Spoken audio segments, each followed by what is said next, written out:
وما نرسل المرسلين إلا مبشرين ومنذرين ويجادل الذين كفروا بالباطل ليضحدوا به الحق واتخذوا آياتي وما أنذروا هزوا.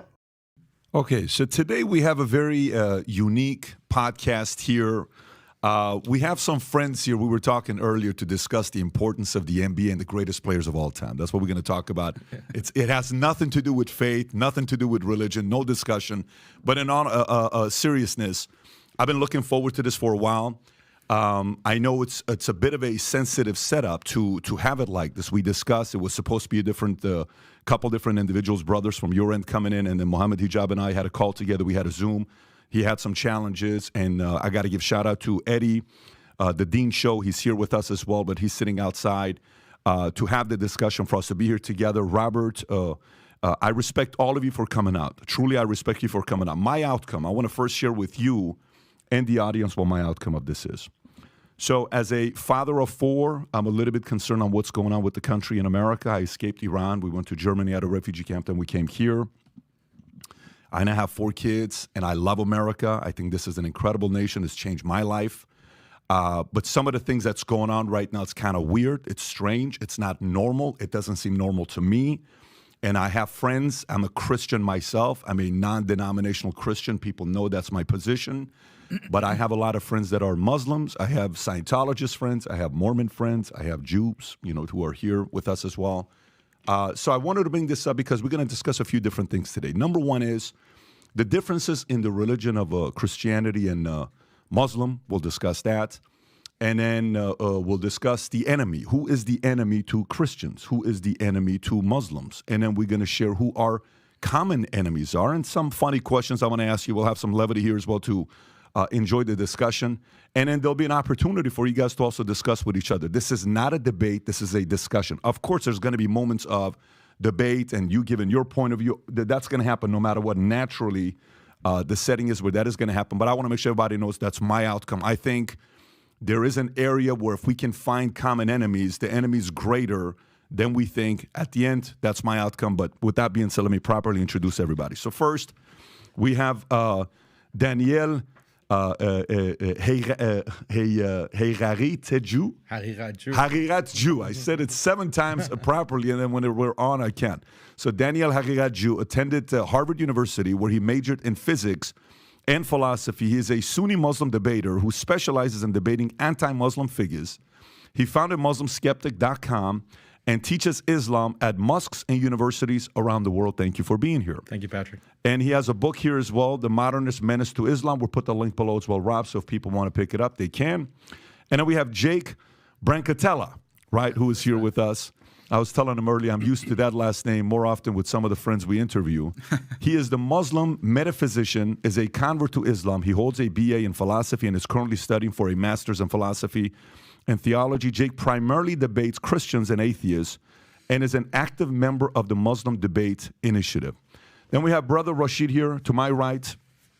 He wrote a book called The Ideology Behind Islamic Terrorism, a Moroccan Christian convert and the host of the Daring Questions television program, where he discusses Christianity and engages with Islamic theology and religious topics. Brother Rashid, thanks you for being here. Thank you for having me. And last but not least, Robert Spencer, American author and commentator known for his writings of Islam, counterterrorism, and his involvement with the organizations like Jihad Watch, the most popular blog within the counter-jihad movement. He's also written The Truth About Muhammad. He's written a Critical Quran, and also his latest book that's, I think, is that the Critical Quran you have out here? Quran. And he's written a few other things. Rob, again, once again, thank you for being here as well. You. So what I'd want to do is, before we get started, and I have some comments and questions here, if you, just for some of the audience that maybe they don't know the whole story, we can start off with anyone on how you came about your current position right now. If you can take 30 seconds to a minute, given your background, and then we'll go from there. So we're going to start off with you. Robert, how did you go? I've read your story. Of course, I know your background. I watch a lot of commentary on you. How did you become the person that you are today? Well, you know how one thing leads to another. And I was fascinated with Islam and the Islamic world from a very early age because my grandparents actually are from the Ottoman Empire. They were Greek Orthodox Christians in what is now Turkey, and were exiled during World War I for not converting to Islam. When I knew them, actually, my grandmother was the only person besides Barack Obama who said that who said that the call to prayer, the Islamic call to prayer, was the most beautiful sound that she had ever heard. And she would tell me stories about growing up in Turkey and how wonderful it was, and how beautiful the land was, how wonderful the people were, and so on. And so then I would ask the inevitable question. I was 5 years old or whatever. Well, then why are you here? Why did you leave? And then they would clam up and not tell me. So this just made me more interested. Interesting. Started to study it, consulted with people, ended up consulting with some people in the 90s about these issues, and then after 9/11 was asked to write a book, and now I've written 27 books, mostly on this issue. And I watch you where you have a certain level of true 100% belief in what you're talking about. We'll get into that here in a minute, and I'm sure we'll get more about that. Brother Rashid, how about yourself? Yes, I grew up in Morocco. My dad was an imam for a mosque, and I was Muslim like every other Moroccan. At age of 12, I was listening to a radio program. That's when I heard about Christianity, and I started comparing between Islam and Christianity. I was fascinated with the person of Jesus in the Gospels, and I was shocked with the life of Muhammad when I compared it to the life of Jesus. Then I converted at age of 16, 17. Then I had to leave my family, actually. They rejected me. I lived as a homeless for 2 years, and I had to live underground with the Moroccan church, the converts, until 2005, I had to flee the country. 2005, you have to flee the country. Yeah. Okay, and we'll get into your story as well a little bit more when topics come up. Jake, how about yourself? What's your story? What's your background? Yeah, so I was raised a Roman Catholic. My entire family is Roman Catholic up until today. I personally never really believed in the religion, primarily because the theology never really made much sense to me. As I grew older in my late teens and going into the university years, I naturally, the mind starts to think about the deeper questions in life. What's the purpose of life? Does God exist? What religion is true? And so I went on this search and eventually found the path of Islam, primarily because I believe that it's the only religion today that truly supports pure monotheism. I know that Christians, and maybe we'll get into this in the discussion, claim to be, but I found doctrines like the Trinity and incarnation to be completely incoherent and found problems with them. And the Islamic narrative of there being one and only true God that is worthy of worship, and that he sent prophets and messengers with this consistent message throughout time was very inviting to me and fit with my natural disposition, and I became a Muslim in my early 20s about 10 years ago and been Muslim ever since. Fantastic. Thank you for that. Daniel, how about yourself? Yeah, my background is my parents came from Iran. They're both from Shiraz. I was born in the U.S. actually and was raised here in Houston, Texas. And I love my parents, and they raised me like an Iranian, had a strong Iranian Persian identity. As I was in high school and then college, I started to become more religious, like learning about my background from my grandparents, for example, from my dad. And I just became more religious, started practicing Islam. I became Sunni, so I'm from a Shia background. I became Sunni. And in college, I went to Harvard University. There was a lot of pressure on Muslims at that time because of like the war on terror, counterterrorism efforts.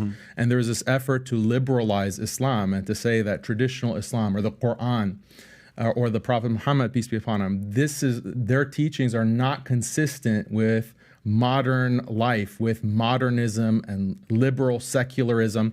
And this posed a conflict for me. Like, how do I reconcile a traditional Islam with liberalism, secularism, and these modern ideologies? So I went and studied philosophy, and I became critical of these ideologies like modern liberal secularism, humanism, atheism, these isms, and that's, the title of my book, basically, or a subtitle of my book, is critiquing these isms that I believe, and through my study, they're destroying humanity. Not just Islam, but just all of humanity is under threat from these isms that are destroying human society. I hope we can talk about that today. But I dedicated my career basically to promoting this message, teaching Islam, teaching how Islam solves many of the problems and difficulties that all people face in society, not just Muslims. I love that. Okay, thank you for that. Again, gentlemen, thank you for sharing your background. So let's get right into it. Robert, your challenge. What is your biggest challenge with the religion of Islam? What's your biggest challenge with it? You mean the biggest difficulty I see in it? I would say the biggest difficulty, because to me, I see it from a few different places, right? One, there's faith, meaning none of us have gone to heaven to see what heaven's going to look like. We're all taking a risk. All of us here are taking a risk. Either we're all going to be right, either we're all going to be wrong, or either one of us is going to be right, meaning one group's going to be right and the other's going to be wrong. But we don't know. That's faith, that's prayer. Of course, we've had great experiences in life to say, I had a connection with God. I had a moment with ... And then that's individual to us, right? So to me, it's faith, it's religion, it's enemies, it's common enemies. It's the challenges that's going on in the world, specifically with America as being, for the longest time, the greatest country in the world. What is affecting that? And then there's a few other things that we'll talk about into as well. So, but for me, it's more from the standpoint of when you've said you've read the Quran dozens of times, you've studied it, you've written about it, you've talked about it. Even I think the government used 2 of your books in 2011 that Wire talked about, right? I don't know what the 2 books were. I think one of them was about Prophet Muhammad, and So your background, you've been in this world. What is your biggest challenge and differences with the religion of Islam? Well, probably the main thing is the sanctification of violence and the idea that God will bless and even calls upon the believers to commit acts of violence under certain circumstances. Like Rashid here is an ex-Muslim, and so under Islamic law, as it's traditionally and classically formulated, he would be put to death. Muhammad said, anybody who changes his religion, kill him. And it's still the position of all of the schools of Islamic jurisprudence, Sunni and Shia, that the apostate should be put to death. Now, obviously, this is not something that means that every apostate has to always go around watching himself, because you have to have somebody who's willing to do that. But those who do it, they think, well, now I have done something that Allah has commanded, and He will bless me for doing it. And me, myself, because I was standing up for the freedom of speech, 2015, Pamela Geller and I put on in Texas a Muhammad art exhibit and cartoon contest. And it was actually, we featured a lot of classic Shiite Persian art depicting Muhammad, as well as contemporary art that was from a more critical standpoint. And a couple of jihadis came from Phoenix, key members, actually, of the Islamic Community Center of Phoenix. One of them was featured in a recruitment video for them, and they tried to kill us. And so I actually would be also under a death sentence just for drawing Muhammad and for sponsoring people who do, which I did not in order to cause gratuitous insult, but to defend the freedom of speech and freedom of expression, which is the foundation of any genuinely free society. Daniel, what would you say to that? What's your response to that? Yeah, so just a few points here. Number one, it's interesting how we want to talk about Islam as a religion, but the religion is 95%, like what Jake mentioned. It's about worshiping God, being devoted to a righteous way of life, loving your neighbors, taking care of your parents.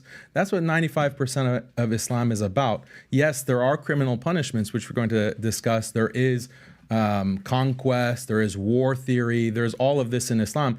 But it's interesting how when a conversation is about Islam, we focus on that 5% instead of the 95% of what Islam is about. We don't see this kind of double standard with like Christians. So if you have someone like Matt Walsh is a traditional Christian. There's slavery in the Bible, there's punishment for blasphemers in the Bible, there's killing of heretics in the church tradition.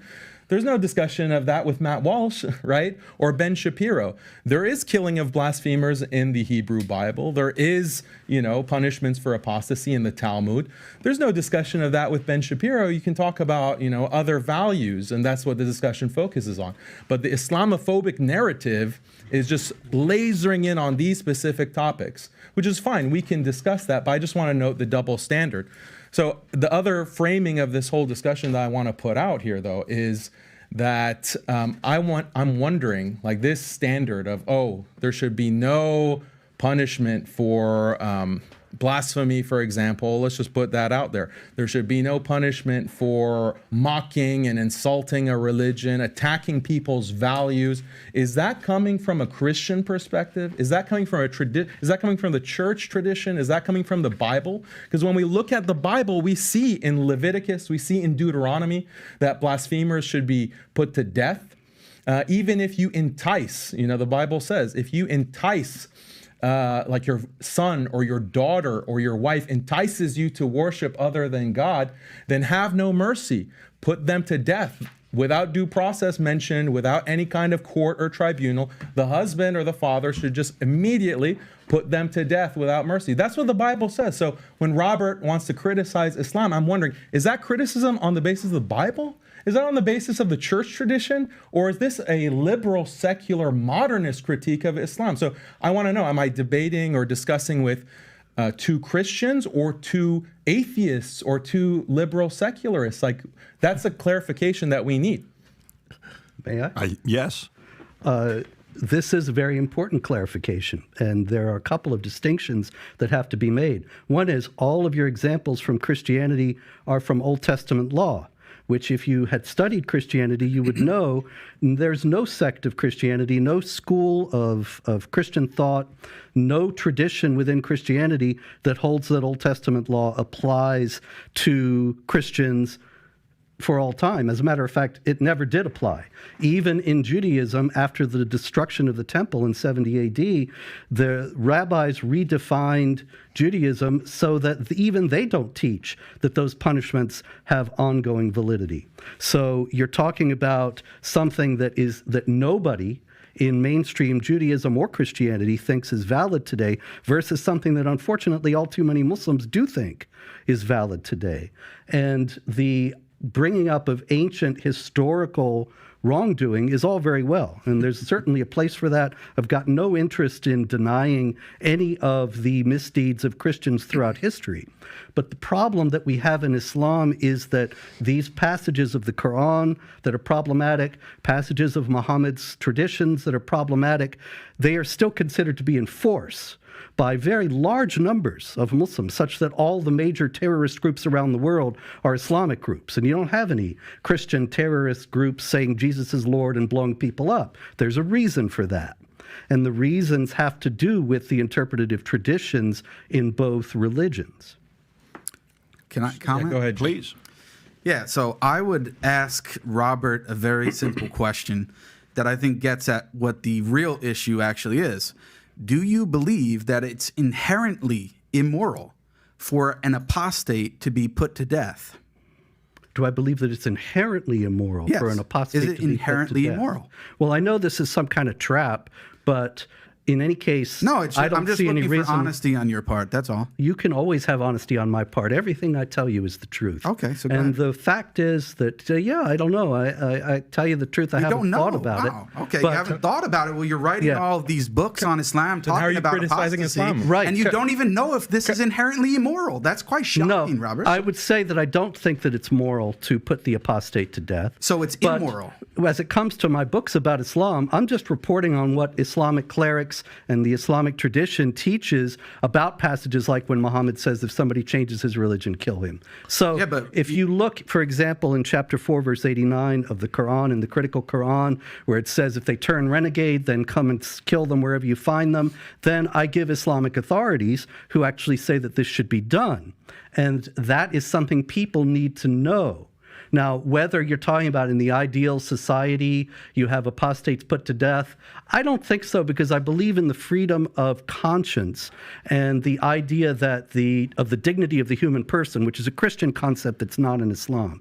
You have in Islam, the unbelievers are the most vile of created beings, according to chapter 98, verse 6. One issue at a time. So on. No, this is all. Let's talk about this issue. I understand, but this is all the same issue. Whereas in Christianity, all people are equal in dignity as made in the image of God. And so in that sense, I would say, no, I don't think it is. So is it inherently immoral, yes or no? Can I answer that? It is. It is. So when Deuteronomy, since you like to quote the Quran, when the Bible says this in Deuteronomy 13:6, if your brother, the son of your mother, your son of your daughter, the wife of your bosom, or your friend, who as your own soul secretly entices you, saying, quote, let us go and serve other gods, which you have not known, neither you nor your fathers, of the gods of the people which are all around you, near to you or far from you, from one end of the earth to the other end of the earth, you shall not consent to him or listen to him, nor shall your eye pity him,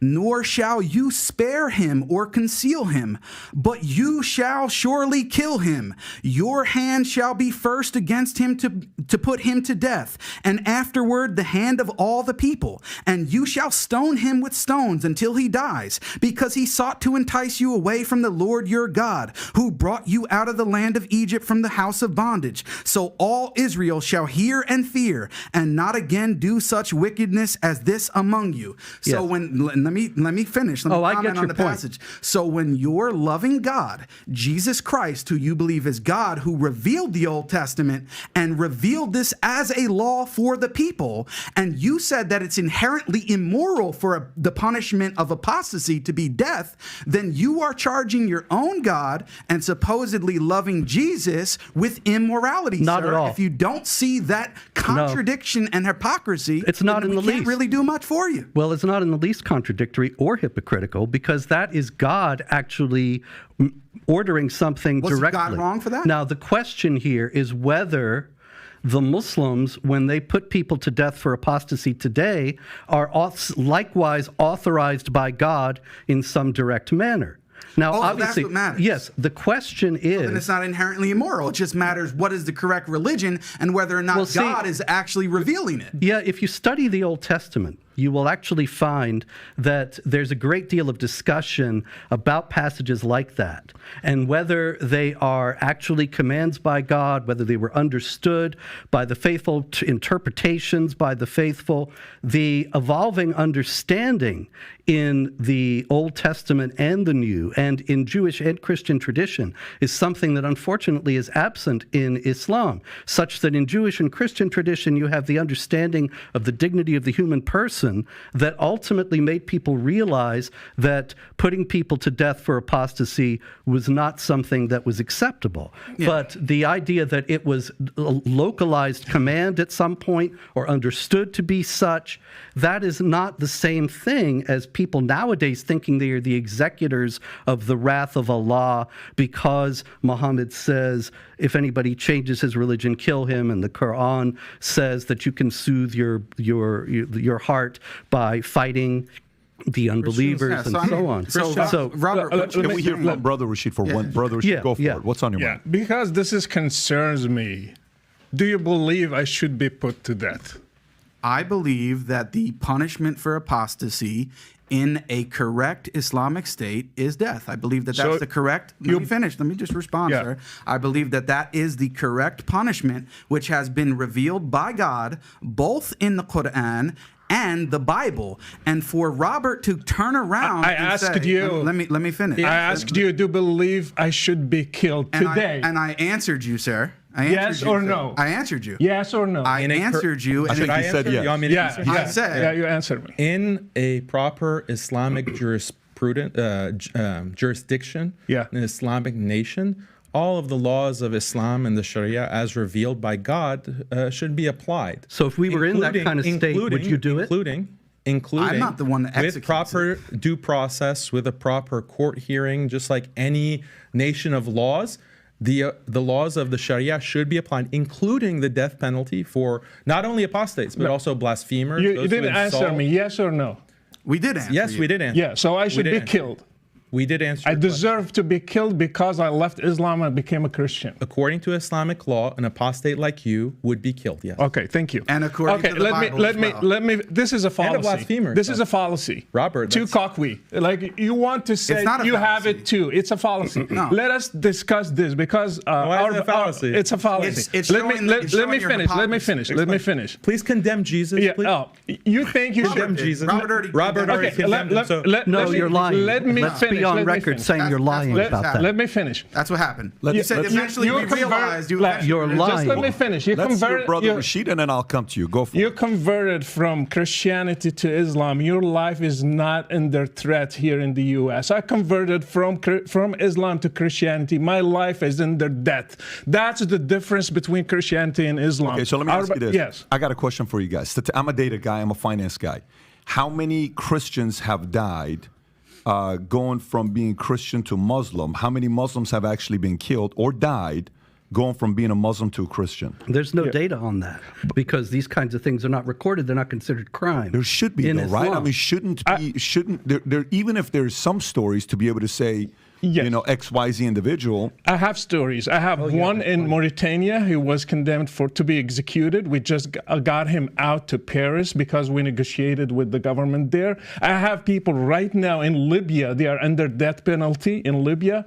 I have people who got killed in Jordan, for example, because I do my show. People contact me. I have people who got killed in Jordan. Their parents killed them because they became Christians from a Muslim background. We have people in different places in the world, in the Muslim community, they kill them, and if they get to flee, that's the best outcome. I got a question.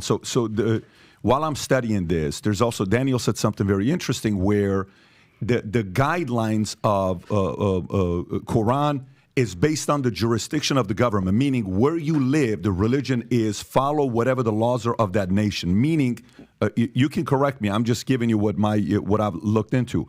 Does this mean these rules apply no matter where you live? Is that across the board, or is it's more stricter in certain Muslim nations than other Christian nations? Islam is to be applied forever on every place since the time of Muhammad until today. So Muslims are just seeking to be a majority one day, and if Muslims are majority today, these two brothers will witness my killing in front of people, and they will be happy cheering the crowds that I was killed. So Islam is to be. If U.S. became majority Muslim today, you would be killed. I will be killed.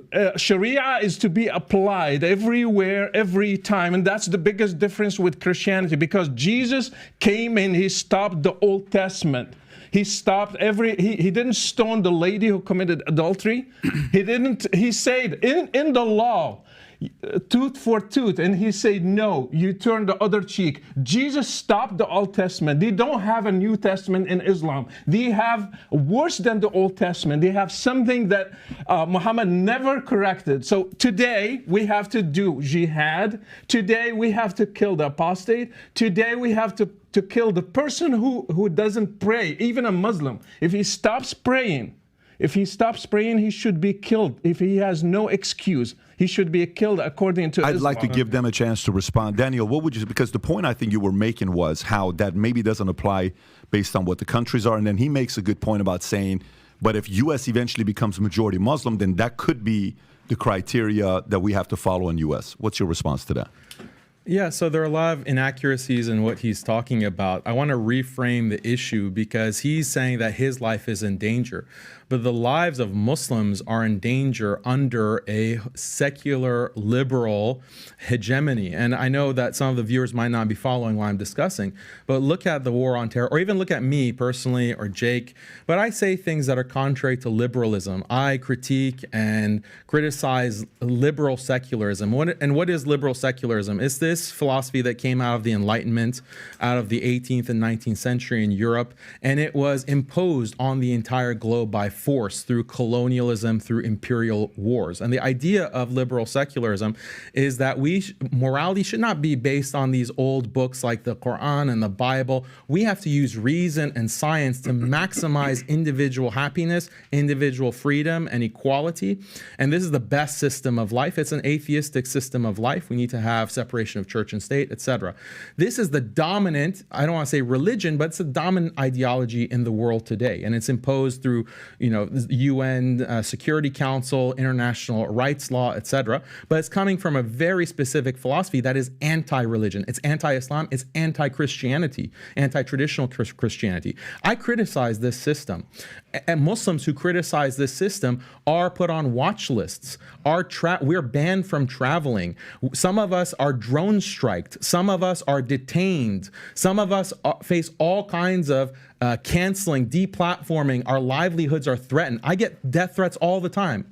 Almost every day I'm getting a death threat because of my opposition to this hegemony, liberal secularism. There is no quote unquote freedom of religion because if you oppose this hegemony, if you oppose this system, you will be put to death. And I know you've had some very distinguished guests like Glenn Greenwald, Whitney Webb, and they talk about this system. Alex Jones, they talk about this system. They might not put it in the same exact way that I'm putting it, but it is this authoritarian, centralized, theocratic, not theocratic, technological system. And yes, plenty of people are getting killed. What was the Iraq war about? What was the Afghanistan war about? How many millions of Muslims were killed because of those invasions? What were those invasions justified on the basis of? It wasn't on the basis of the Bible. I wouldn't put that on Christians.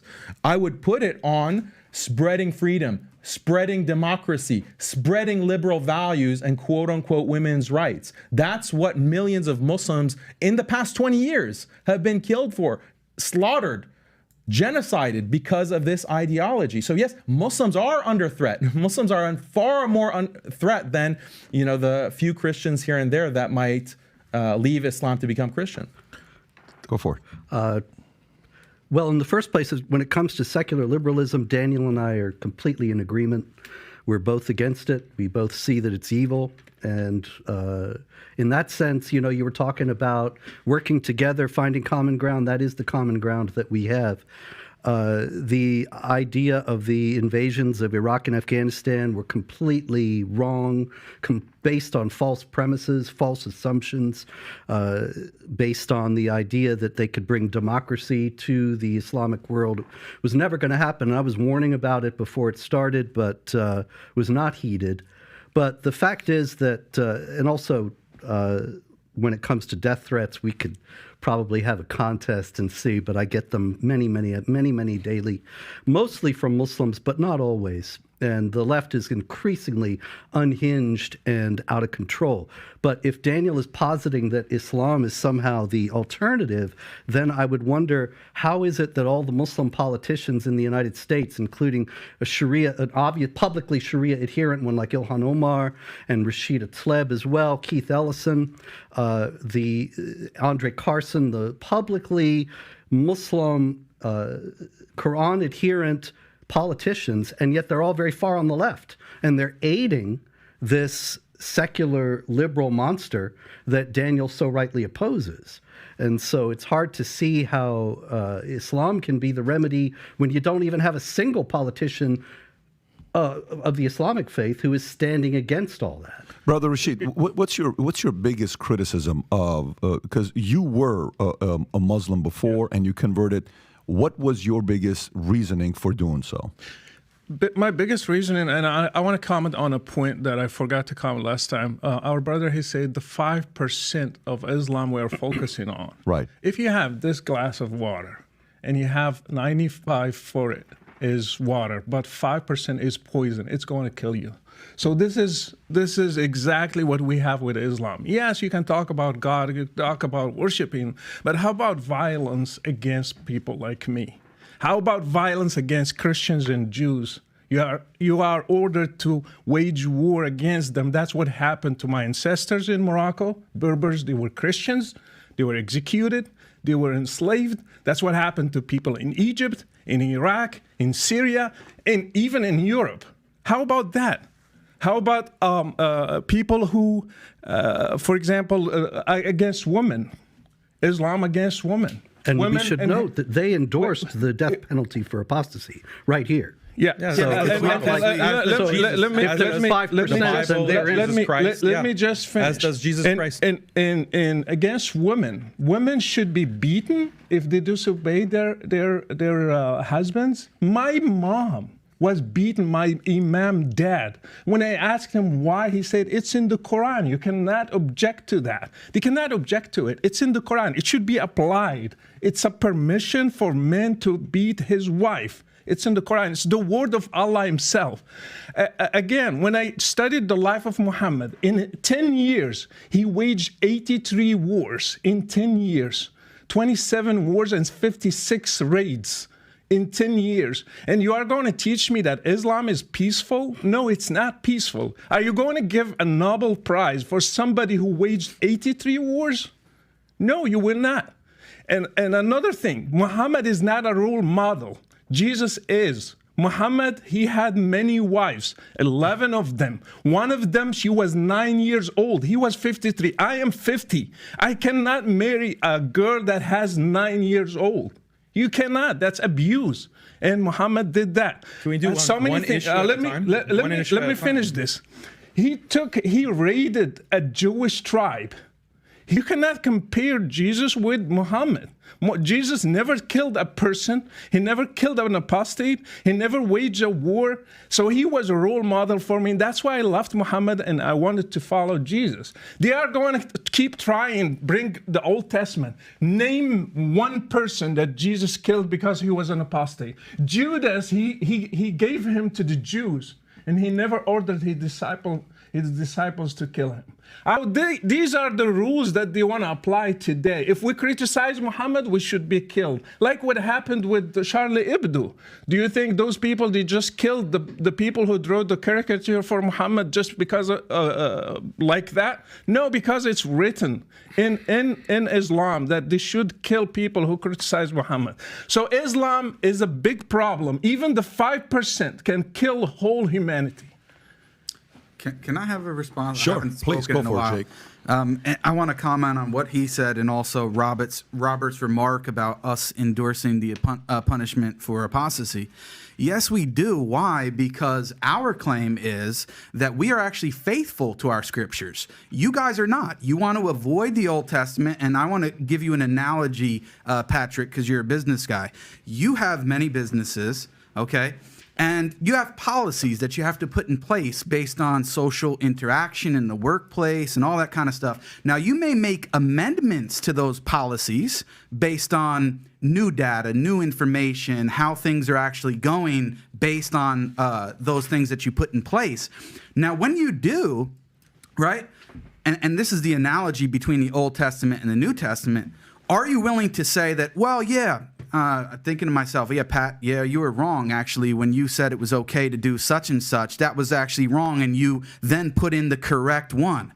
With the Bible, the problem that you have is the same one that you want to talk about, the loving Jesus Christ himself, which we also adore and respect as a prophet, is the same one that you believe is God and revealed the Old Testament, and you can't get out of that. So when your God, Jesus, revealed at that specific time, as I just read the passage, and I can read you plenty more where he says to kill babies in war. Is it okay to target infants in war and kill babies? Is that inherently immoral? The problem that you have is if you go on, and this is why the argument is so important. It's not a tu quoque just as a fallacious argument. It's checking for your consistency as a Christian, whether or not you're actually faithful to your own text and tradition. And the reality is you're not. Why? You have two options. If you condemn it as inherently immoral, then the whole Bible's gone. Because if you believe that those verses in the Bible were revealed by God, then you're saying that God is immoral. And on the other hand, if you say that it's not inherently immoral, but God changed the law at this time, then most of your arguments lose the force that they have against Islam, because you can no longer argue that it is inherently immoral to punish an apostate by death and all of the other other things that you want to tack on. This is why it's so important. It's not a fallacious argument, and the reality is we want to stick to our text and our tradition, and for the most part, we would argue that the Christians have abandoned them in favor of secular, liberal moral ideologies. Let me have Daniel respond, and then I'll come to you. Go for it. Yeah, so there are a lot of things that we need to respond to because he's just listing every grievance that he has against Islam. Right. We have to take it step by step. But just on this point of violence, I think Jake makes really the crucial point. It's that Jesus, according to the Christian belief, Jesus is the God of the Old Testament. And he's the one who's commanding Moses, for example, to ethnically cleanse the Canaanites or the Amalekites or all of these other tribes and to conduct conquest and war, to take girls as slaves, to take virgins as slaves.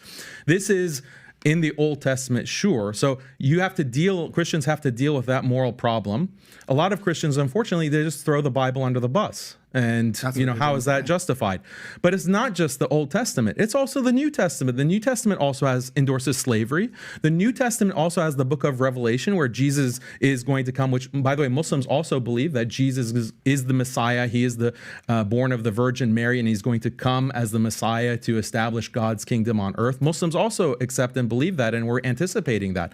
But he's going to be very violent. It's going to be a very violent affair, and that's in the Muslim tradition, in the Hadith, and it's also in the book of Revelation. So Jesus is also very violent. And then finally, you have canon law. You have the church tradition. So if Robert wants to denounce canon law, because when you have canon law, it has slavery, it has a marriage age of 12 years old in canon law, it has punishments for blasphemy, it has even striking the wife, the disobedient wife. That's found in canon law from Gratian. So I believe that Robert is an Orthodox Christian. If he wants to denounce canon law and denounce his own tradition, he can denounce that. He can denounce Jesus himself. He can denounce the Old Testament. He can denounce the Bible.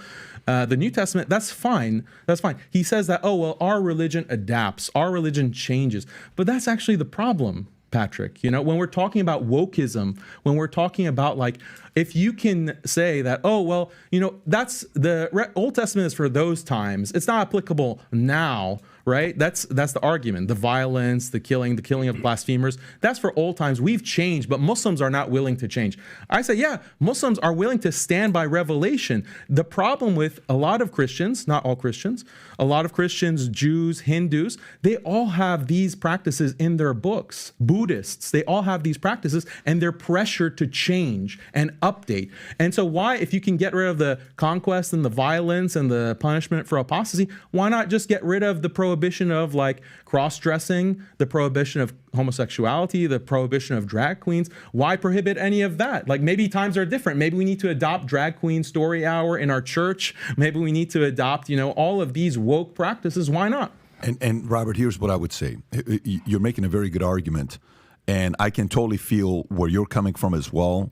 Obviously, just so everybody knows, have we ever had a conversation together prior to this debate? I just want everybody that's watching, have you and I ever spoken? We just met a few minutes ago. Have you and I ever spoken? No. Have you and I? No. I did that intentionally. Because I wanted to be the first interaction we have where it's not this topic, do you want this, do you want that? And nobody was given additional topics or what. You just kind of came in, we're going to talk, we're going to have this discussion. Again, I respect you guys for doing this.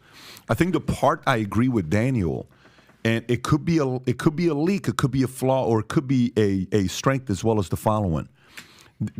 What I'm noticing between the two faiths is one seems to be more intolerant, and the other one's more tolerant. Let me unpack that from my perspective. For the longest time since I since I started praying September of 1997, I've prayed for four things: courage, wisdom, tolerance, understanding. The last 6 months, I've been having a hard time praying for the third thing, which is tolerance. And the reason for it is because I think Christians are becoming way too tolerant. Now, the standards could be extreme. Somebody could be watching and saying, guys, what are you talking about? You mean to tell me you're okay to hit your wife and do this and do that and apostasy and all this stuff? That's ridiculous for you to think that. And then you may say, well, look, we're at least staying committed to our faith. They're not. They're picking and choosing what they like, and they're not. That could be the argument. All I'm saying is that's their argument, what they're saying. Yeah.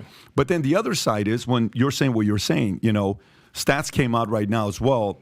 about Pew Research on statistics on Muslims' view on LGBTQ. You're now going to go through this as well with your faith, with your religion. Pew Research says that 52% of American Muslims believe homosexuality should be accepted by society. This is according to Pew Research. Among Muslim American millennials, that jumped to 60%. This was done in 2017, so it's 6 years old, which I would assume it's even higher today than what it was then. The survey also revealed that Muslim women are much more accepting of LGB people than their male counterparts. They're at 63%, men are at 42%. Just so you know the difference between women and men, about 21% difference. And a vast majority of religious LGBTQ Americans are Christians, split fairly amongst Catholics, 25%, Protestants, 28%, and Christian denomination, 24.5%. Only about 2.5% of Jews are for it, and 2% of Muslims, okay? So he makes the point that, you know, you are more tolerant of a religion of, when I say you're not representing everybody in a Christian. You could be your own kind of a Christian. Yeah. There's different, you know, sects in a Christian. But from an outsider watching in and trying to be as fair as possible, I see we're not being tolerant. You're not going to say anything about our prophet. You're not going to say anything about our religion. We're going to defend this. These are our values. We're going to protect it. We're going to fight for it. This is important to us. This is our livelihood. This is what we stand for. And Christians are like, it's okay. Don't worry about it. It's okay. Don't worry about it. It's okay. Don't worry about it. And then it's bringing out more flaws and arguments in the Christian religion. And I'm saying this as a Christian myself. What's your rebuttal to that? Well, what you're talking about in a large part is a retreat from and a rejection of Christianity, not actual Christianity. Christianity stands for certain values, stands for certain principles, and when the West was Christian, then you didn't see all this craziness that you see in the society today. It's when the West starts to discard Christianity that all these things come in. Like Chesterton said, when people stop believing in God, it's not that they believe in nothing, they believe in anything. And we're seeing that illustrated every day now with increasingly insane public discourse coming from the left, and especially a social discourse. But this is not Christianity. Now, to be sure, you're absolutely right. There are a lot of leftist and liberal Christians who have essentially discarded Christianity. Yeah. And under the guise of Christianity, it's kind of like Invasion of the Body Snatchers Christianity. You remember that movie? People would appear and they looked just the same, but the space aliens had taken their personalities and replaced them. And that's what we have with a great deal of Christianity today. Unfortunately, it's been infected by exactly this kind of liberalism, and so a lot of people turn away thinking that's Christianity, when actually these people are not Christian in anything except the name.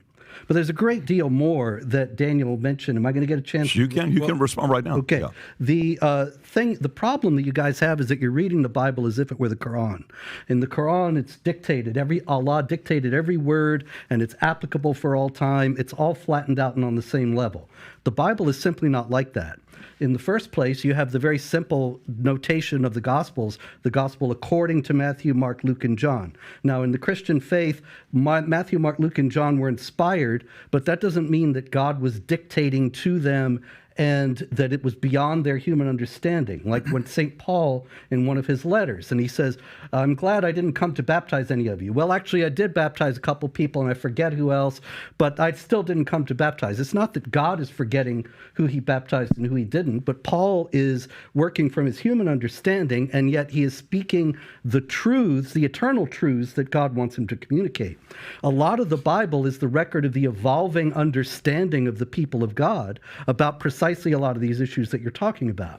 And so you can't go back and flatten it out as if it were the Quran and say, Jesus is here telling people to kill people, and therefore you have to approve of it. Well, Jesus That's is God. just not how the Bible works. What you have is an understanding that the people had at that time that's expressed in that way, and then later, because of the teachings that Jesus gives in the New Testament primarily, of the dignity of the universal dignity of the human person, and of various other aspects of the understanding of humanity. That's why slavery is abolished, and slavery was only abolished in Christian contexts, primarily in the UK and the United States to start with, and then it followed around the world, because people understood, even though slavery is in the Bible and in the New Testament, yes, at the same time, Also, there's the idea that all people are made in the image of God and have that dignity. So there's not the dichotomy like in the Quran, Muhammad is the apostle of Allah, those who follow him are merciful to one another,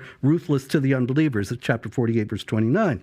So it was Christian clerics in the UK and the United States who led the fight to abolish slavery based on the deeper Christian principles regarding the dignity of the human person. Yeah, so why can't you evolve? Why can't Christians evolve to accept transgender and drag queen story? Or why can't things evolve even more? Actually, what's the because principle? of the same... What's the principle? Yeah, it's a good question. I'm trying to answer it.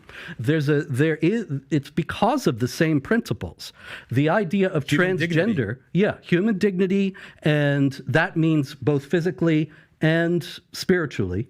And so you take the transgender business, that's a total rejection of trust in God and the idea that God knows what he's doing when he creates somebody male and female. And that's the first thing the Bible tells us about God, that he created the heavens and the earth and that's created not what human LGBT beings. Christians say. And well, sure. LGBT and that's Christians why they're say wrong. human dignity that male and means female, he accepting us created for who we are them. and being tolerant for who we are. Yes. That's what they claim. Well, that's you why haven't articulated we a have principle, heresies. a very clear-cut principle. We have heresies in Christianity, just like you do in Islam.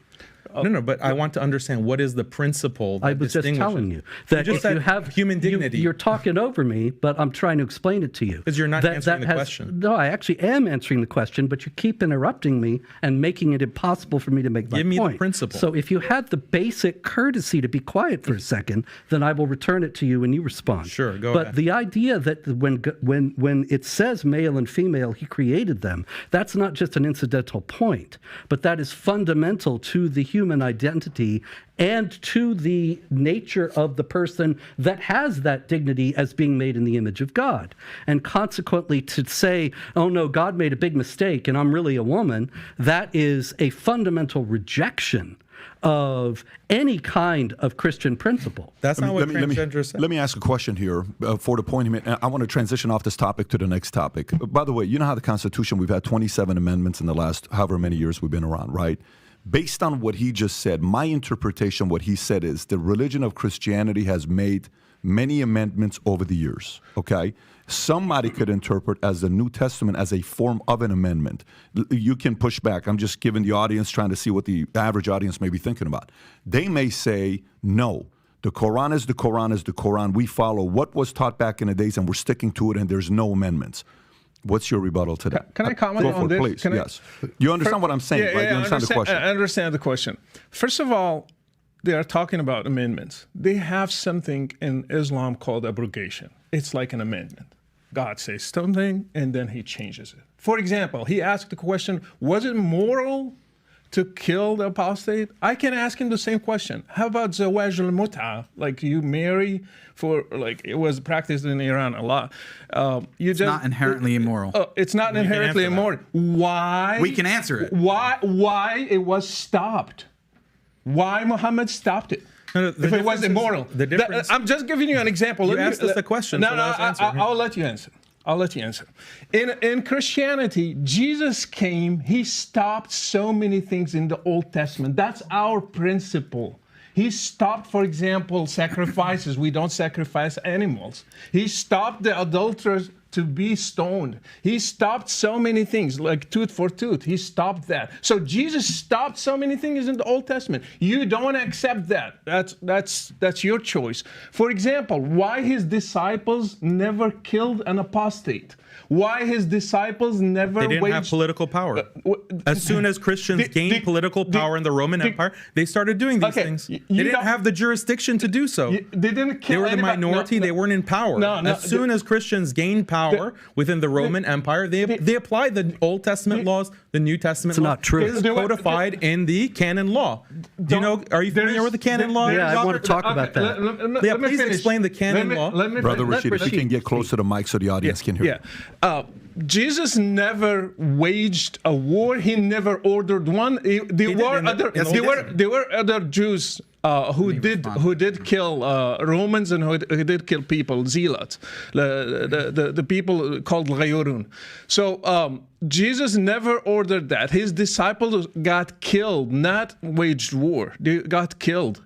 They never killed a person. Slavery, the Apostle Paul, he said, in Jesus there is no slave or free. And that's why the abolitionists, they started in the West. I have a question for you.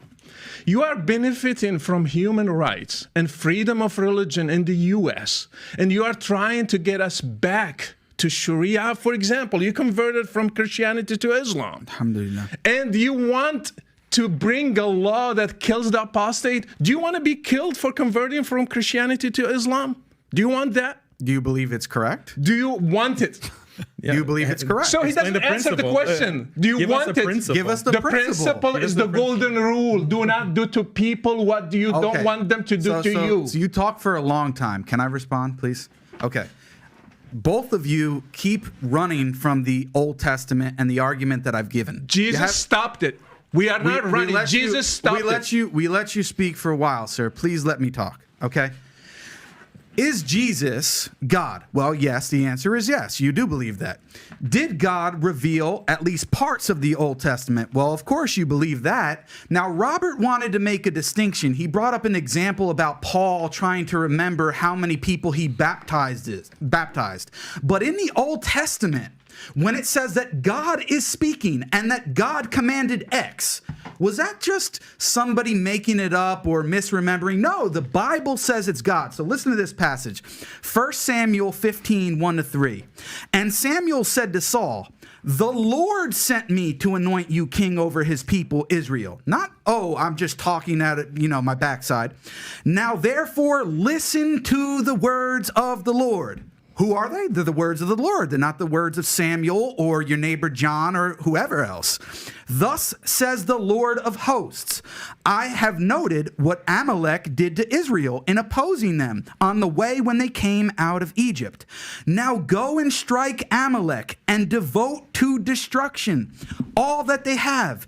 Do not spare them, but kill both man and woman, child and infant, ox and sheep, camel and donkey. So do not tell me, sir, that God, Jesus, did not order the killing of innocent people. He not only did he do that, he ordered the killing of babies, none of which you will ever find anywhere in the Quran or Sunnah. So if you have a problem, let me finish, sir. You don't have it in Sunnah? Let me finish, sir. If you have a problem with God ordering death for apostasy and all these other things that you're bringing up, Robert, when you bring up the issue of Paul, well, he's trying to remember how many people he baptized. Is that analogous to this text where a prophet, Samuel, is explicitly saying that these are the words of the Lord? Was Samuel lying? Did God actually say this? And if so, is killing babies inherently immoral when at war?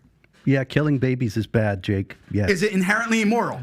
Yeah. So why did your God order Why did Jesus order it? Why did your God Jesus the problem command? you have, Why did your God the problem Jesus you have once command again, the killing of infants? if you'll let me answer, the problem that you have once again is that you're reading the Bible as if it were the Quran. And see, these things actually trouble Jews and Christians. There's no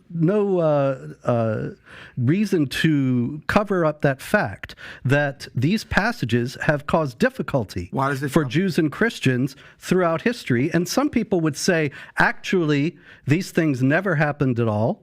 That they were they were fables designed to teach. Do you believe that they were fables designed to teach that you are to be completely pure and reject sin, and that all that business about killing this one and that one is about rejecting various sins. We want to know your position. Now, the whole point of what I'm saying here, if you would stop interrupting for a minute, I did not interrupt you.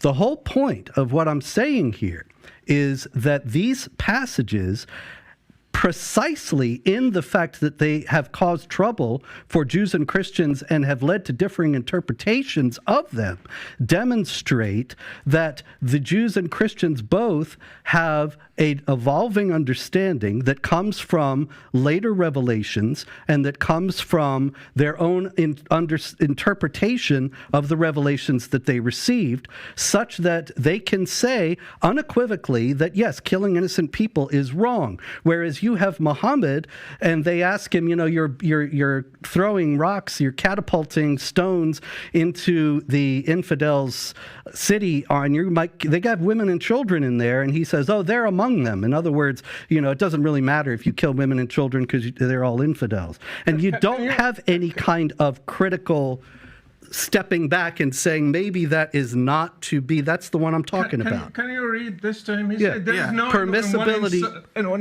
Nowhere in Sunnah. Just read it, please. This is Sahih Muslim, Yeah, and I'll which is respond one of to it. I know the the text. hadiths. Well, you said Permissibility there of is none. killing women I know and the children text. in night raids. Can you so start long from as the beginning? Start from the beginning. Go for Read it. the actual text. permissibility. Will you stop interrupting me? I did not interrupt you. Permissibility of killing women and children in night raids, so long as it is not done deliberately. It is reported on the authority of Sa'b ibn Jathama that the Prophet of Allah, when asked about the women and children of the polytheists being killed during the night raid, said they are from them. And this is They are Sahih Muslim Can we respond? 1745a. Can we respond? And that, once I make the point, that is giving permission. And that's actually was invoked by Zarqawi, the Al-Qaeda leader in Iraq, when he was explaining why women and children were killed by the jihad bombings, and he was actually justifying it among Muslims. And he invoked that passage. Okay, so the difference is if you actually read the next hadith afterwards, it clarifies it, sir. And yes, if you're talking about bombardment or collateral damage in which an infant or child or a woman may be harmed Inadvertently. Inadvertently and unintentionally, then yes, that can happen. It's not a good thing that we enjoy in war, but if it happens, so be it. The difference is that in this text, it's specifically commanding from God. And what you said before, well, some Christians say, well, it's not actually historical. Maybe it didn't happen. Well, I don't care about other Christians, with all due respect for this conversation. We're talking to the two of you and the two Muslims, and we are representing our positions. So we want to know from you, do you believe that 1 Samuel 15, 1-3 was revealed by God and that God himself ordered directly, intentionally for the killing of babies and infants? Let me answer that. You are judging a war that happened 3,000 years ago. Is it by this? historical? Just wait. You are judging a war that happened 3,000 years ago by the standards of today. The difference between the Old Testament and Islam, we believe those applied for those circumstances and stayed there. These should not be applied today. Islam, jihad should be applied in the time of Muhammad, today and forever. So killing the kids of polytheists, Muhammad answered, they are from them. They are just polytheists like them. So it's okay to kill them. And let me tell you about killing kids. How you define a kid? In the raid of Bani Qurayza, a Jewish tribe, Muhammad came and he said, check the hair of puberty for every kid. If you find one hair, you can kill him because he's considered an adolescent. So they killed 600 people on that day. You want to tell me that doesn't exist in Islam? Yeah, I know it exists in Islam. And I know if you got authority today, you will do it. Here's what I want to do. I want to have Daniel give a response, and then I'm going to go to the next topic. Go for it, Daniel. Okay, so Banu Qurayza, that was a tribe that betrayed the Muslims in war. So that was an act of treason. Every legal system in history, every religion, when you do an act of treason in war, what's the punishment for that? Capital punishment. And that was what was applied. The punishment fit the crime. The point that Jake made is that the Prophet, peace be upon him, explicitly forbade the intentional killing of women and children in the hadith that you didn't mention. So this is dishonest. Exactly. You read one hadith from the book of jihad in Sahih Muslim, but you don't read the other hadith. Exactly. So that is dishonest on your part, sir. It's not. And then let's bring it back, to the overall picture, because for your viewers, many of them might not be Muslim or Christian. They think like, both of you guys are crazy. Both of you, your religion sound ridiculous. So I want to defend not only traditional Islam, but also traditional Christianity. You know, I want to defend, I think that's what building bridges is really about. Defending traditional religion, where every religion has conquest, it has violence, it has rules of war. And guess what? We live in a world of realpolitik. Every nation is engaging in war of conquest, expanding its influence and using violence as a means. The US is the biggest perpetrator of that.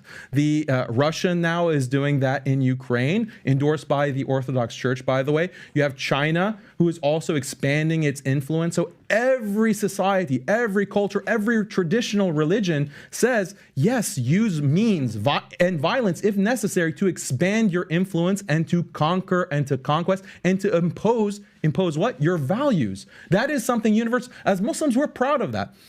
As Muslims, we're proud of that. We're proud of our religion, and we're not going to reform it and modify it. It's only modern Christians, actually, and these other religions that are reforming their traditional beliefs in deference to what? In deference to this hegemony that I'm talking about, the liberal secular powers, and saying, no, our religion is just about peace. Our religion is just about like no violence, no nothing. Okay, you have to throw all your traditional texts under the bus. Muslims are not willing to do that. And that argument has been made clearly, and the audience has to decide which to them seems more of a faith, which leads me to the next question.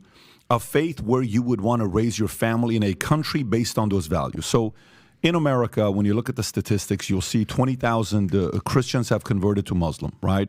Of which 75% are women. The number we'll see 3/4 are women and 1/4 are men. Okay. The question I would have is, I lived in Iran for 10 years. I don't know if you guys have lived in a Muslim nation before. You lived, obviously, you lived in Morocco. Have you lived in a Muslim, No. You're here. So I lived in Iran 10 years as a Christian family, and we would go to church, and I went to Christian school, and then we escaped and went to Germany, lived at a refugee camp with a lot of different sects from different parts of the world who were escaping. They were either escaping communism or they were escaping not feeling safe, persecution for their religion, what they believed in. They didn't have the freedom, they left. Why is it? This is a question that's been brought up when I'm crowdsourcing what questions you want us to ask the guests that are here today. If it's purely statistical, why are more Muslims moving to Christian nations and not Christian nations moving to Muslim nations? Why do you think that is? It's economics, pure economics. If you look at Christians that move to Saudi and the Gulf, there's a huge influx of Christians from the Philippines, from Africa, from Eastern Europe that flock to the Gulf countries, Muslim countries. Why? Because of GDP, because of the economy.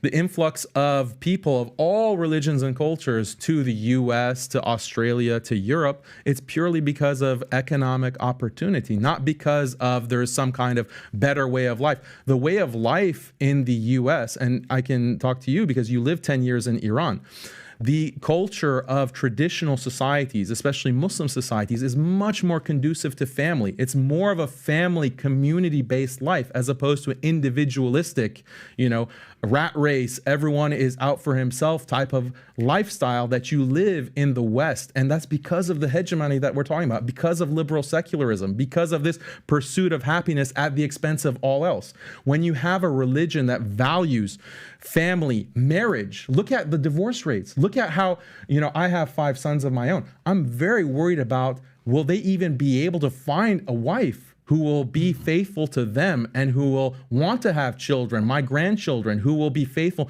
Look at the divorce rates. Look at the infidelity rates. Look at all of the social problems that are infecting Western societies. Why is that?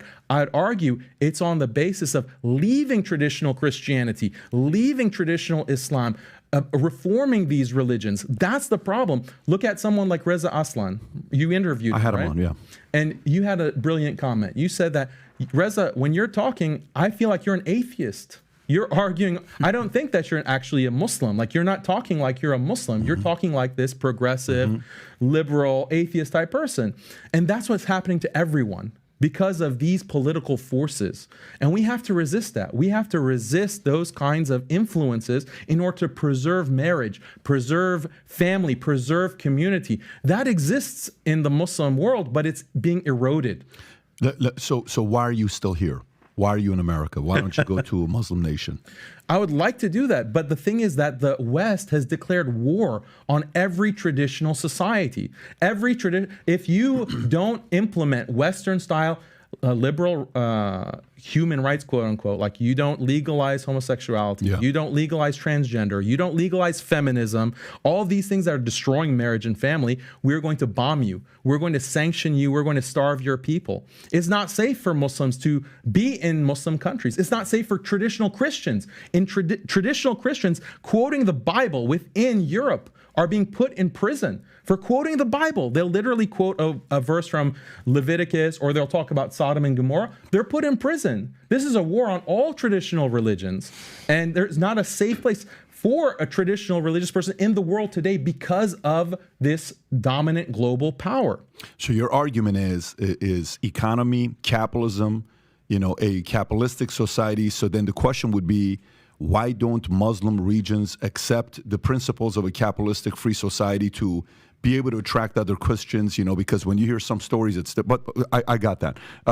Brother Rashid, do you have a response to him on this question? Specifically, the question I'm asking, why do Christian nations attract Muslims, but Muslim nations not attract Christians? He said economy is the first reason, Yes. but other reasons exist too. I have seen so many Saudi girls leaving Saudi Arabia, going to Canada and the US and the UK, asking for asylum because they don't have the same rights. And they are forced to stay as a second-class status. Women is not treated well in Muslim countries. I have seen people who are leaving Morocco and other places because they don't have freedom of speech.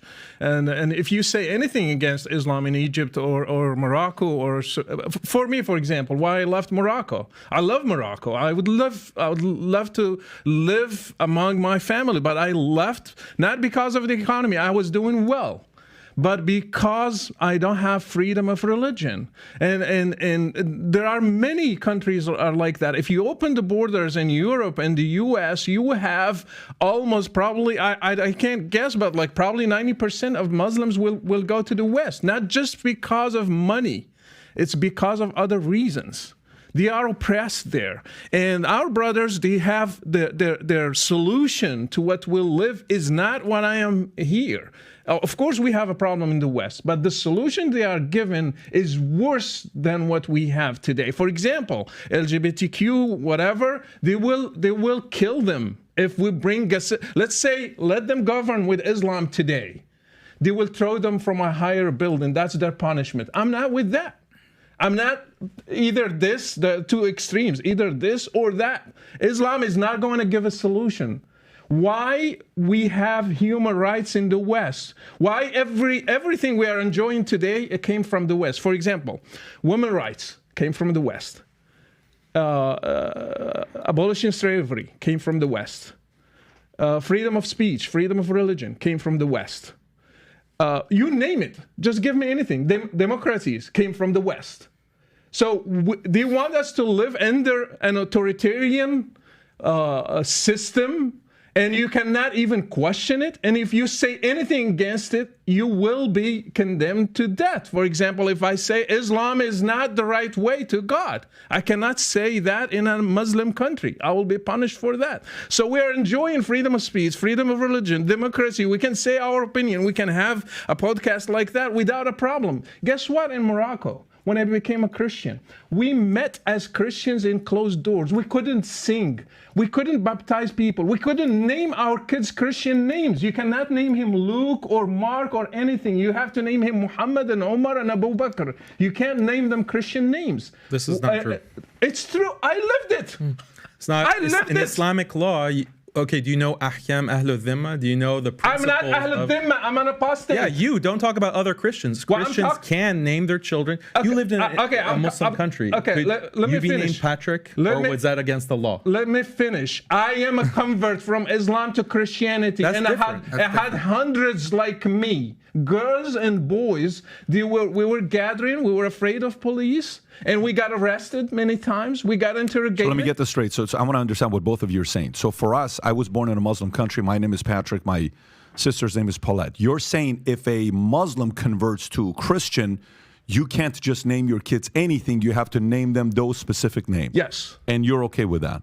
You think that's normal? I said something even more than that. I said that the punishment is death penalty. So forget it. That's what we talked about at the beginning, right? apostles, totally get it. So for you, it's not even your level for that is for somebody to go. But why is that? But that's not the treatment of all Christians. So I That's totally not get the that. But treatment of Jews. why do you believe that? Why do you believe if a Muslim becomes a Christian is the death penalty? Why do you believe This is what I want to explain is that, first of all, this is found in every religion. It's found in every culture. The idea that you have to have punishments for defection, meaning that if you abandon the group, you are threatening the group. And that's why every business, every university, every society has community guidelines, for example. Yeah. If you violate the community guidelines, it's not called blasphemy, it's called a violation of community guidelines. You're expelled from that community, you face consequences. But it goes beyond that because you have restrictions on your speech, right?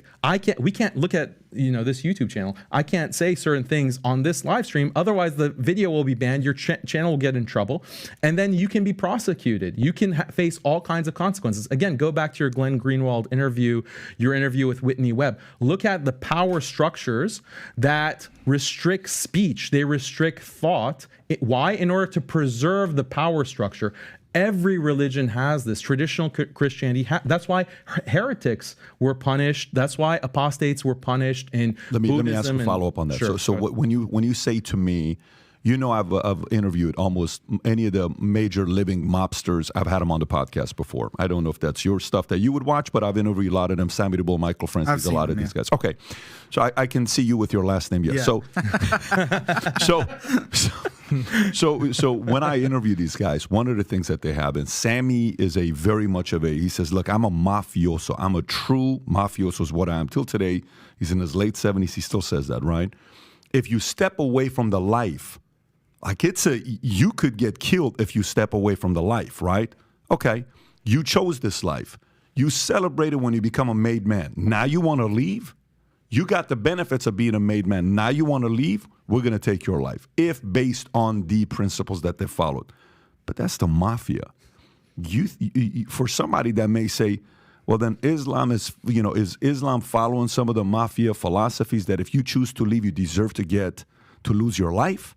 Don't you think that's a bit extreme? I would say the problem with the mafia is criminal activity. It's not with this principle. This is a good principle. That's why they're able to be so organized. That's why they're able to be so successful. That's the argument. And you have nations that are run in the same way. You have to preserve the nation by punishing defection because it threatens the unity of the group. It threatens the way of life. That's tough, though, man. That's I totally understand it. All I'm saying is that's tough because, okay, so let me get to more the business side, the next side. Let me just add a little bit to it. Go for it. I will be killed, my kids will be taken, and my wife will be taken.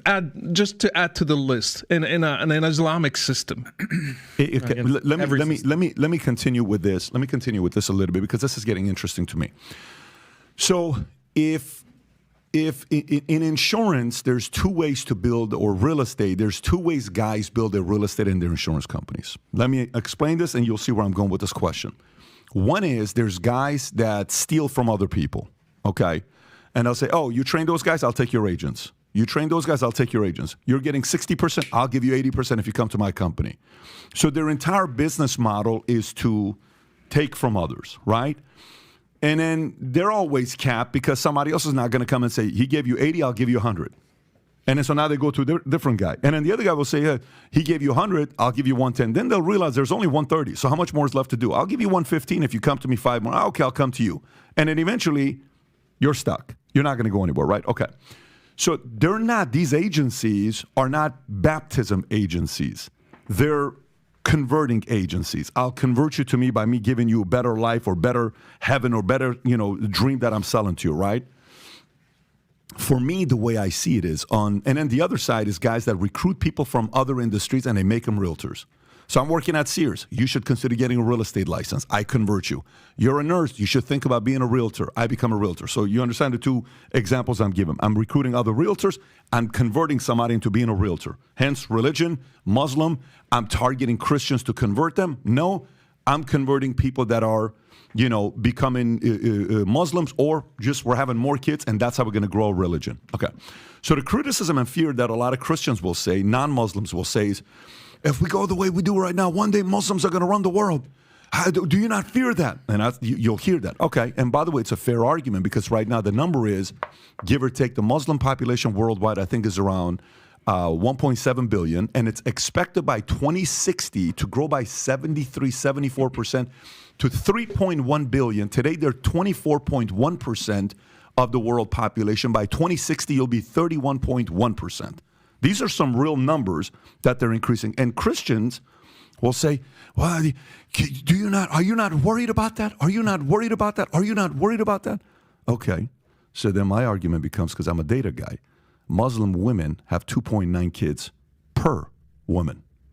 Christians are around 2.5, 2.6. Non-Muslims are 2.2. And the replacement game, you need to have 2.1. Yeah. So 2.1 is a replacement game. 2.2 is non-Muslims. Christians are 2.6, and then you have Muslims eating away 2.9. By the way, in the 90s, you were at 4.3, 4.5. In 1990, 1995, 30 years ago, you were at 4.5, 4.3. So where am I going with this? So where I'm going with this is, if this goes the way it does, and they do what they do, it is very natural that the Senate, that Congress, that House, that governors are going to be ran by Muslims. Right now, you have 3 that are there. You mentioned the names earlier. There used to be 1 in the past. That's 4. But we had 82 in the midterm election who are Muslims that got elected to city, state, different kind of jobs that they had record-breaking ever, right?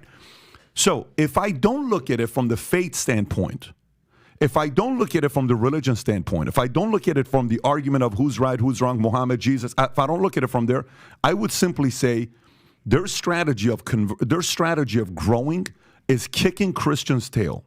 So then Christians can either sit there and complain about it, or they can do something about it. But Christians don't want to have that many kids.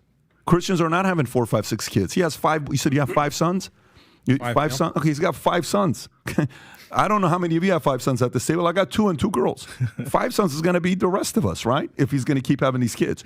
So what is your solution as a Christian? And I'm purely talking business right now. The business of religion is what I'm talking right now.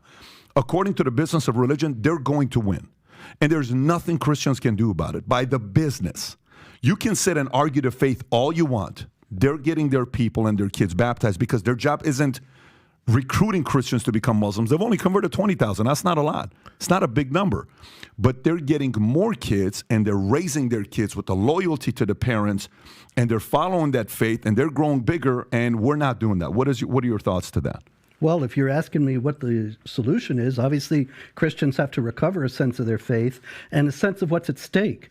Because what you're talking about will happen if this continues is that the United States will look like Egypt or Saudi Arabia or Iran. Those were not always the heart of the Islamic world.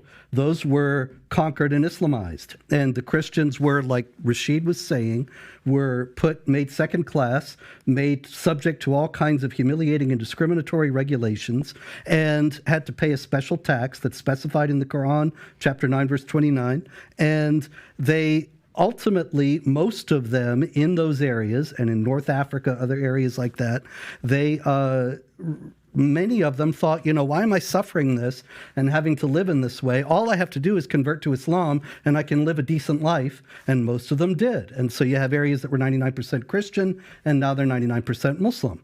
And so people don't realize, they look at Egypt and they say, well, that's the Islamic world. They don't realize that these things are always in flux, and that exactly what happened there is beginning to happen in the West. And so I think that if Christians were to come to realize what's at stake, which would be extraordinarily difficult given the amount of propaganda and falsehood that's spread about these issues in the mainstream, then they might begin to realize that they need to take. What's the solution, though? What's the next steps? What is the solution from your standpoint? They have to have larger families, certainly, and have to meet the dawah, the proselytizing initiatives, and be able to answer all the objections, to show the inhumane aspects but of Christians Islam. are not that united. These guys are Right, united. exactly. So Christians are competing against each other. Muslims are more united. Yeah. Oh, no, I disagree to that. We have Shia, we have Sunni. They are fighting each other. I They're agree. killing each other. Fair enough, yes. And so they are not really united. And if you go to Salafis, they will make the Sufis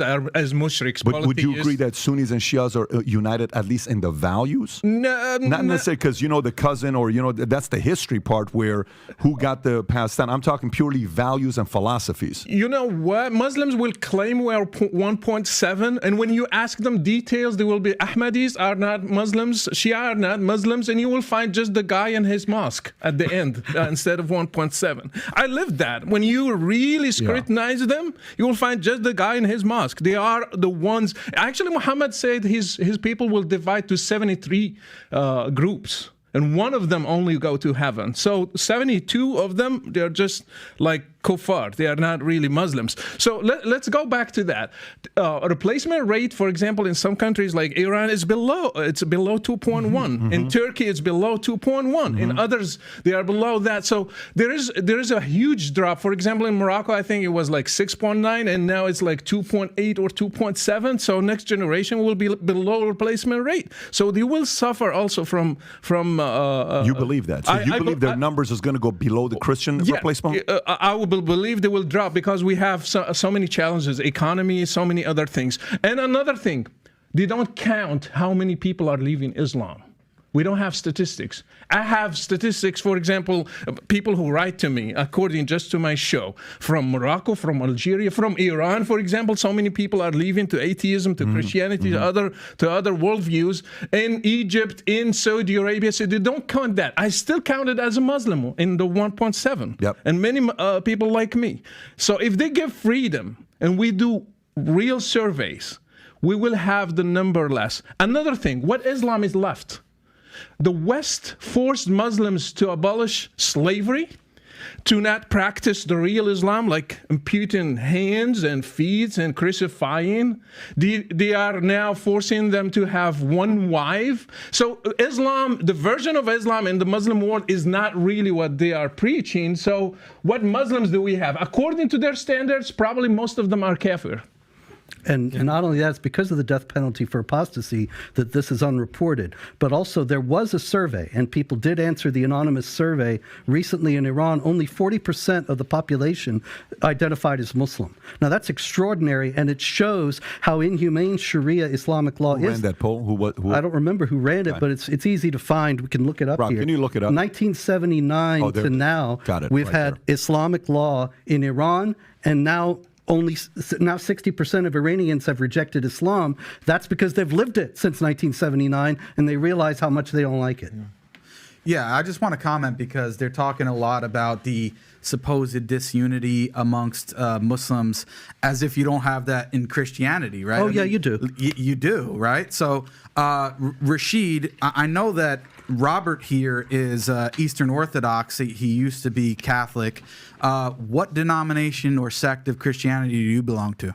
Because we are converts in Morocco, we don't follow anything. We just follow. I'm saying, the like, do you go to a specific church? I went to many. Orthodox, Protestant, I don't care. Okay, so anyway, my point is you have the three main sects in Christianity, the Protestants, the Catholics, the Eastern Orthodox. Historically, they fought with each other over very, what from the outside people would think, well, why are they fighting over this? I mean, today, the Orthodox and Catholics are fighting over doctrines like the filioque, whether or not the Holy Spirit proceeds forth from the Father and the Son, or the Father alone eternally, and they're completely divided on this. And call each other heretics and all kinds of stuff. So to act as if, right, there's this division among Sunnis and Shia, when, as I think Patrick rightly pointed out, we have much more in common in terms of our actual values. We differ in terms of certain historical doctrines, but that's another story. On the other hand, you have so many different sects within Christianity, so many different denominations, all of them disagree and consider each other to be heretics.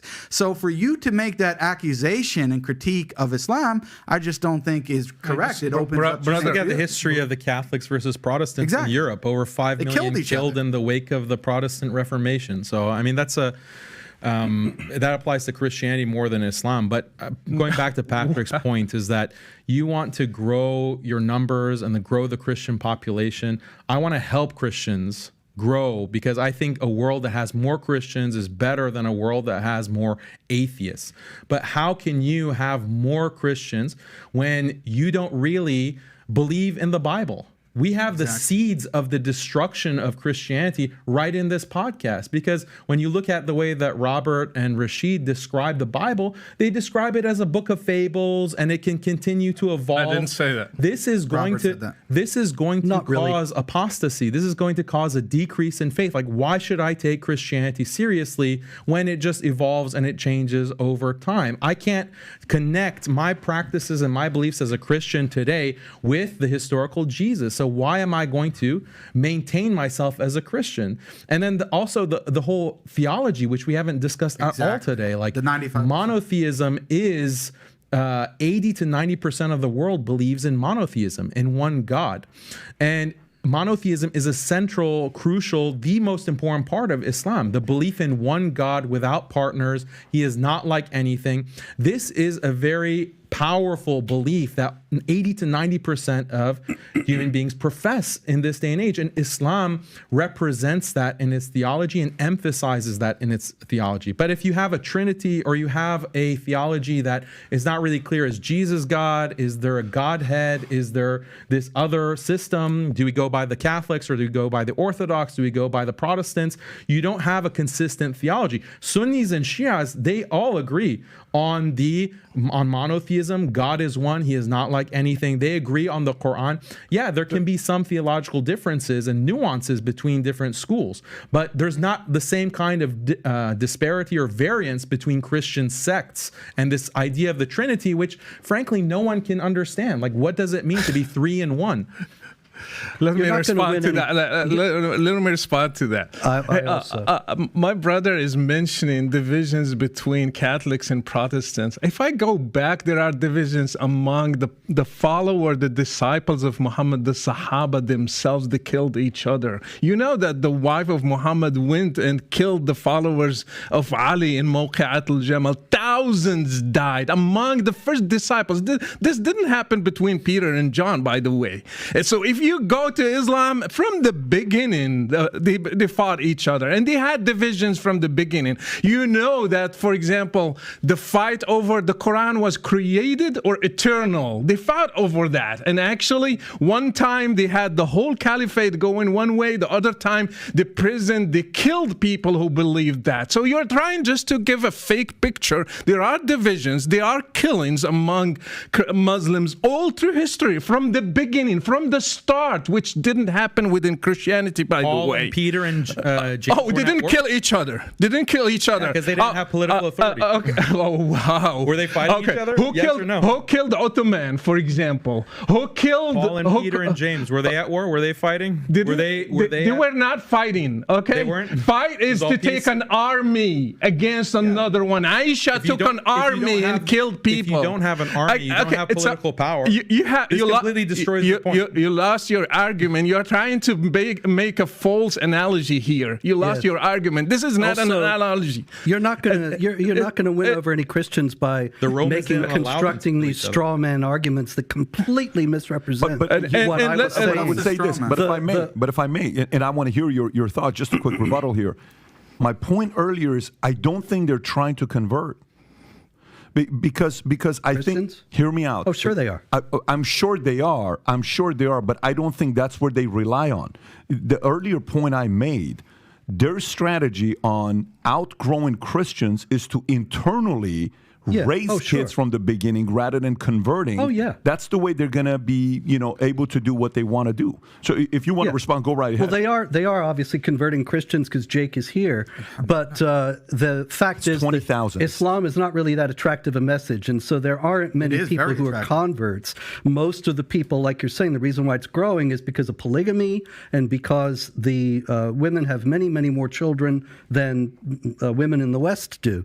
But in any case, the points that I was making, you're completely misrepresenting and running with your misunderstanding and claiming I said things I never said. The point that I was making was that the Old Testament and the New Testament, as I said before, are records of an evolving understanding among the people of God. And that because of that evolving understanding, they came to realize that these things had no applicability for all people for all time. The idea that the Old Testament is not applicable for Christians is in the New Testament itself. That's actually a large preoccupation of the New Testament, that they are free, the Christians are free from the law. And so you bring up these Old Testament examples, the big difficulty you have is that nobody in the Christian world is thinking this is marching orders for today, whereas people read the Quran, unfortunately, they do think that when it says kill them wherever you find them, when you meet the unbelievers, strike the neck, and so on and so on, they do believe that these things are marching orders for today because the Quran does not have these different stages of development. But this doesn't mean in Christianity that just anything goes. In Catholicism and Orthodoxy, you have the apostolic succession and the authority of the bishops who can authoritatively interpret the scriptures and set the doctrines. And those doctrines have been consistent from the beginning. It's not as if it's some free-for-all. Patrick, excuse me, you're interrupting once again, and I never interrupted you. No, I'm asking a permission. Just a second. Okay. In Protestantism, you also have the at least ostensibly, a fidelity to the scripture, so that you can't just say anything goes and we're going to become LGBTQ now legitimately. Now, there are people who are doing this, and they are mostly in the Protestant purview because they don't have this authority that establishes various understandings of whether homosexuality is sinful or not, and so on, and so they can reinterpret these things, and that is a big problem. Nobody is interested in hiding any problems, but when you set up these straw man arguments and say, oh, Spencer said the Bible's fables and anything goes, you're just lying. I never said that. Okay. Oh, you did? I have a comment about statistics. Pew Research Center say Islam gains about as many converts as it loses in the U.S. So 0 at the end. So even the 20,000, you can just cancel them. Another thing, Elias Bayunis, he said that 75% of new Muslim converts, they leave Islam after that. So not many, 75% is a huge number. They go back because they find, usually they are fascinated with Middle Eastern, non-white religion. And yeah, it's fascinating. Our brother is wearing even the Moroccan jalaba. He likes it. You like it, right? Yeah, it's not Muslim, by the way, it's Berber. So you just think, because they're fascinated with these things and they think that's Islam, when they start digging in, oh, I didn't agree to killing apostates. I didn't know that Muhammad ordered that. Well, Andrew Tate. Andrew Tate specifically cited that Muslims stand for their principles. That's why he converted, right? Andrew Tate. I'm glad he converted to Islam, so take him. I want to say something about Muslims converting to Islam. Then you find out little by little things that you didn't agree at the beginning. Every product comes with a warranty, except Islam doesn't come with a warranty. If you don't like it, your head is going to go. So that's why it's not an appealing religion, and people start rejecting it after they find these little details inside. I want to give them an opportunity to respond, and then we can go to the next issue. Yeah, I'd like to respond because Robert brought up apostolic succession and claims that these doctrines have been held, since the beginning of Jesus. Jesus proclaimed his message to the apostles, and they passed it on to early church fathers, and then all the way down the line, and it's been this consistent message throughout. But on very core doctrines, which Daniel and I would actually like to spend more time on what he called the 95%, which is actually monotheism. Unfortunately, we believe that Christians, Trinitarian Christians, are representing a veiled form of polytheism. And you claim that this was the consistent message over time. Well, let's see what Justin Martyr, your own saint, says. He's in the beginning of the 2nd century. He was born in the year 100. In his famous dialogue with Trypho, chapter 56, he says this. Let's see if his theology is the same as yours, Robert. I shall attempt to persuade you, since you have understood the scriptures of the truth of what I say, that there is, and that there is said to be, another God and Lord, subject to the maker of all things, who is also called an angel, because he announces to men whatsoever the maker of all things, above whom there is no other God, wishes to announce them. So Justin Martyr says that Jesus is a second God, is another God, separate and distinct, and he is a lesser divinity. Now, John Baer, who I'm sure you would know is a famous Eastern Orthodox authority today, he comments on this passage, and he says this: as it is not God himself who thus appeared and spoke with man, the word of God who did all of these things, for Justin, quote, another God and Lord besides the maker of all, who was also called his angel, as he brings messages from the maker of all, above whom there is no other God. Then he says about this passage, the divinity of Jesus Christ, another God, is no longer that of the Father himself, but subordinate to it a lesser divinity. Now, that's just one example. Justin Martyr, who you would consider a saint, you may even pray to, as the Eastern Orthodox pray to dead saints, but the reality is that your theology, according to you, on the Trinity is actually more correct than the person that you're praying to. And I can go through a whole more list on key doctrines, like the doctrine of the incarnation, the atonement, and the Trinity itself, that the early church authorities like Justin Martyr, Irenaeus, Tertullian, and on up until the 4th century never preached the doctrine of the Trinity, sir. So when you make the claim that your message has been consistent without, well, we see in the very beginnings on the fundamental point of who God is, you did not have the same doctrine. It took to get to the 4th century, and that's why Christianity, because at its very beginning was very comfortable with development. Oh, who is God? Is a man God? Is he God and man at the same time? So if you can have those sorts of developments, of course you can have developments about how laws are applied and whether or not we should be celebrating LGBTQ and all of that. That's your history, sir. Not at all. Actually, no. The difference is that when it comes to LGBTQ, it's very clear that homosexuality is immoral, and that this is the consistent teaching of all the Christian groups up until quite recently.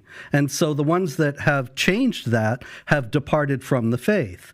And you cannot have a development that contradicts what went before. The developments happen harmoniously. At the beginning of the church, there was a great deal of difficulty in understanding exactly how it was that God had become man.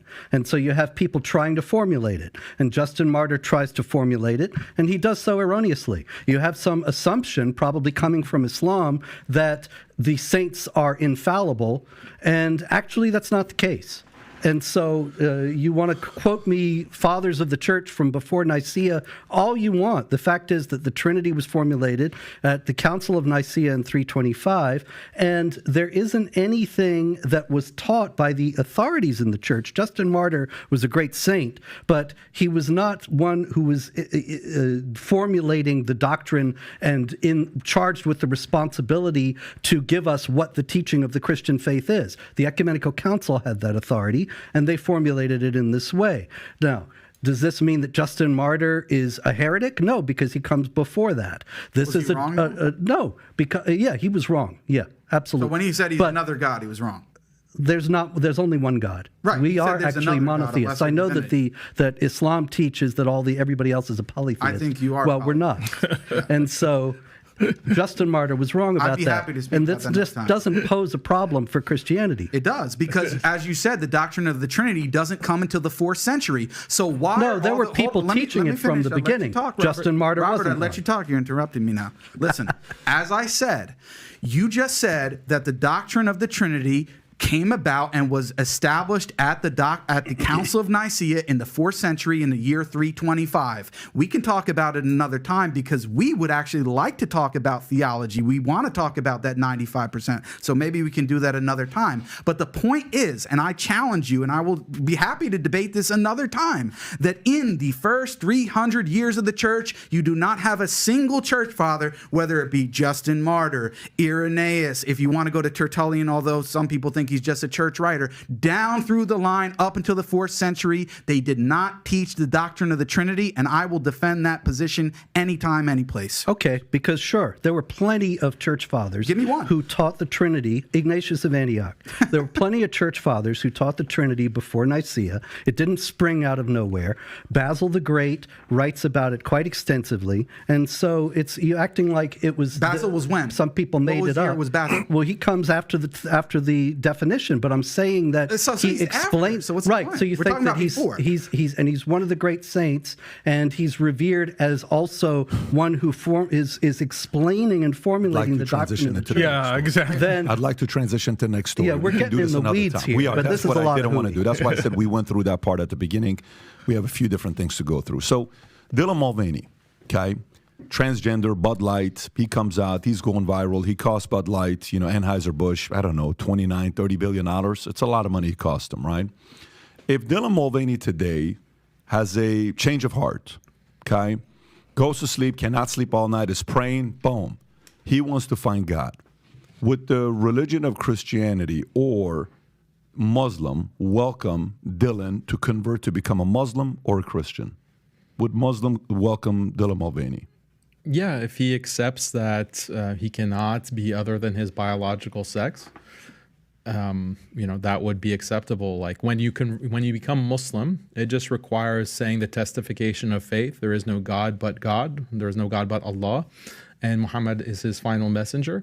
Then you become Muslim, and that wipes away everything that you've done previously. You start with a completely clean slate. So everyone is welcome to become Muslim, and we invite everyone.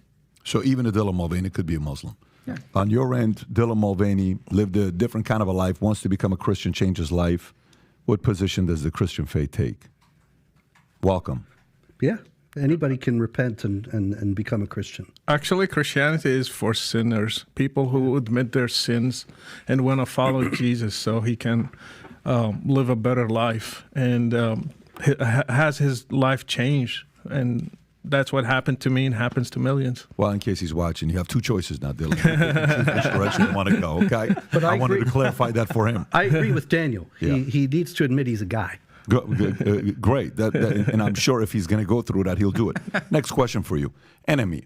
Who is the enemy of Christians and who is the enemy of Muslims? Who is the enemy of Christian faith? Well, the classic answer is by St. Paul that we're not fighting against earthly powers, but against spiritual powers.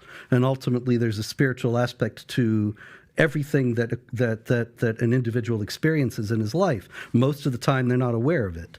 But there are evil forces that try to lead people to do evil acts. Yeah, the enemy is anyone who threatens freedom, our freedom of speech, freedom of religion, and anyone who is trying to kill the ones who are different than his religion or his thinking or his way of thinking. So any worldview that will threaten my freedom, my way of life, my way of changing, choose today to be a Christian, tomorrow a Jew, tomorrow an atheist, anything that will threaten that my choices and will force me just to follow one way, I will consider it an enemy. Yeah, so that's an interesting answer. It seems like his religion is secularism and not the Christianity. But when it comes to Islam, the biggest enemies defined in the religion is number one, Satan, because he tempts people and takes them off of the straight path. Then what's called dunya, which is like the worldly life, which is a delusion, the life to come, the afterlife. That is the true reality. Dunya, exactly. So we have to be focused on God and worshiping him and being on the straight path. And then also our desires like lust that will cause us to commit sins. and then also our ego, which is called nefs, the ego which tells us that we're greater than God, that we are more important, and that we are better than others just because we are who we are. These are the four spiritual enemies of humankind. And then in terms of a worldly perspective, I would say liberal secularism is the biggest enemy to all traditional people, Muslim, Christian, and it is the world power today. Did you have anything to say, or are you good? No, I mean, I just be reiterating what Daniel said. Sounds good. So here's a question I got for you. Obviously, in America, everybody here lives somewhere in America, right? We all live in America. Yeah. And there's a reason why we're here. We'd like to stay here, God willing, make our life work, make things work, and make it a place where we can raise our kids, have a family. Actually, I don't want to, but you want to move out of here, yeah. So you're looking at other places. Really? Yeah. Have you thought about some places? Morocco. Oh, so you want to go where he is from? Yes. Okay, any reason for it? What's your reasoning? My wife is from Morocco, and I've been there many times. I've spent a lot of time there, and I enjoy it. And I want to. I haven't had any children yet, and I am actually afraid about the American society and the way it's going, especially over the past 10 years, and I don't want to raise my children here. And by the way, to be fair, a lot of parents are also concerned about what's going on in America today. So good for you for actually wanting to go there. So here's one part that's confusing to me. About 3/4 of people, of Muslims, voted for Hillary Clinton when she ran for office. About 3/4. This is not too long ago they voted for. That's Muslims, right? Today, 74% of Muslims vote Democratic. Okay, when I look at values and principles, I'll give you top 10 issues for the 2024 ticket for Democrats and Republicans. And I kind of want to get your thoughts here, because this is an area where I feel like, Muslims and Christians can actually be unified in certain areas. And if we do, it's going to be a formidable opponent to go up against. I'm sure they're not going to like this. So 10 most important issues for Democrats in 2024. Number 1, climate change and environmental policy. Number 2, healthcare. 3, Black Lives Matter, police reform, things like that. 4, economic inequality. 5, voting rights. 6, education. Then gun control, foreign policy, national security, labor rights, and jobs. Okay? The left is more pro-LGBTQ, that being taught in schools. It's things that they're open to the idea. What's wrong with that? Let them learn at an early age, et cetera, et cetera. On the right, Republicans, economic policy and taxation, number 1. Number 2, conservative judiciary. Okay, so Supreme Court, having conservatives being conservative, Supreme Court being conservative. Mm-hmm. Immigration, border security. 4, Second Amendment rights. National security and defense. Social and cultural issues like abortion, religious freedom, opposition to certain aspects of the cultural wars, etc. Race, critical race theory, LGBTQ. Some of the focal points. 7, election integrity. 8, state rights and federalism. 9, energy and environmental policy, and 10 being healthcare. So Dems, healthcare number 2, Republicans 10. When I talk to a lot of Muslims, the values and the way they raise their kids and their families, I don't see any of it that would match much of what the left is presenting. Why do so many Muslims vote Democratic? Well, it happened after Bush. It happened after Bush basically pushed through this Patriot Act, which criminalized so many Muslims just for their beliefs. So many imams were deported, so many imams in America, like American imams, just based on technicalities. So many imams were put under investigation, put on watch list, no-fly list, which was expanded under Obama, actually. And so that kind of attack on the Muslim community by the Republicans really traumatized a lot of the Muslim community. And I, for many years, have been telling Muslims that, look, we shouldn't just reflexively align with the progressive left, because their tolerance and their acceptance of Muslims is only skin deep. When you actually look at the policies and the foreign policy of the Democrats, like Hillary of all people, like Obama, they also also have some very anti-Muslim policies, both domestically and internationally.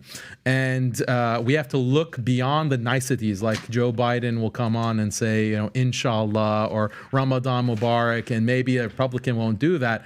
So just because he gives you that nicety, you're going to bow to that political party? That makes no sense. We should not align with one particular party. We should maintain our independence, and others should cater to the Muslim community as a voting bloc, as opposed to us giving our allegiance to one side reflexively in the way that has been done in the past 10, 15 years. Got it. What would you say, Jake? No, I would just reiterate the same thing so we can give them a chance. Robert, what are your thoughts on this one here? Because to me, I look at the history and I have the conversations, and I'm always, surprised on what value from the left. I know there's a part of it's like, well, the right is more pro-Israel than the left is. Sometimes the right is too much defensive of that, and the left is a little bit more open to the idea. But what would you say? Well, Israel does have something to do with it. And it is also a lot, actually, what Daniel said, some of it was actually true, that the policies of the Bush administration and some of the things that still linger were so incredibly wrongheaded, and Muslims were quite resentful, in some cases with immense justification. At the same time also, and I think this is the heart of the matter, the left is sold out to the idea of racism and is obsessed with the idea of racism. Islamic groups in the United States, particularly after 9/11, but before that also, like the Council on American Islamic Relations, Muslim Public Affairs Council, and others, they very skillfully have portrayed any criticism of Islam, even opposition to jihad violence and Sharia oppression of women and others, as racism and bigotry.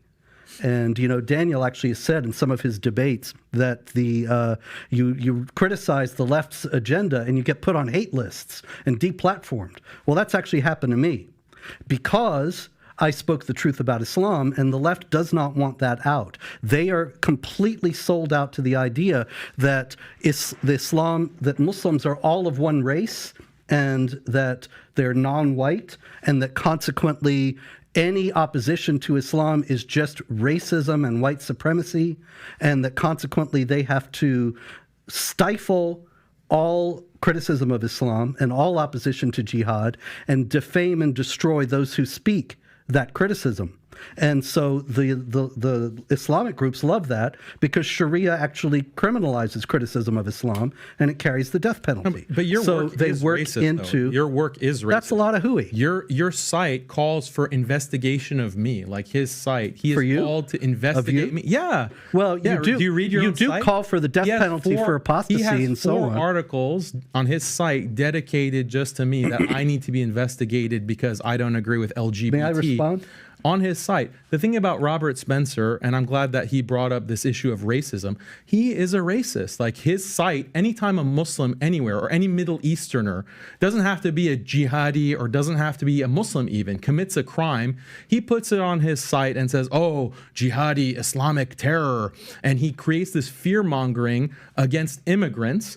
And imagine if you had a site dedicated to whenever a Jewish person committed a crime, you say, oh, Judaic violence, and you called your site Jew Watch. Or anytime a black person committed a crime, say, oh, Black Watch, this is black terror, this is black crime. That's what he does to Muslims, and he's had a long career of this. He was involved in the same counterterrorism work with the Republicans that he's now decrying and saying, oh yeah, I disagree with that. You were a part of that effort. You were a part of those administrations. Daniel, you're lying. Them. You're lying again. I did advise the FBI when I was invited. I advised the FBI and military groups, CIA a couple times. Absolutely, yes. Yeah. And that was mid-level people who invited me who were trying to change the point of view of the higher-ups. And that's why I got in.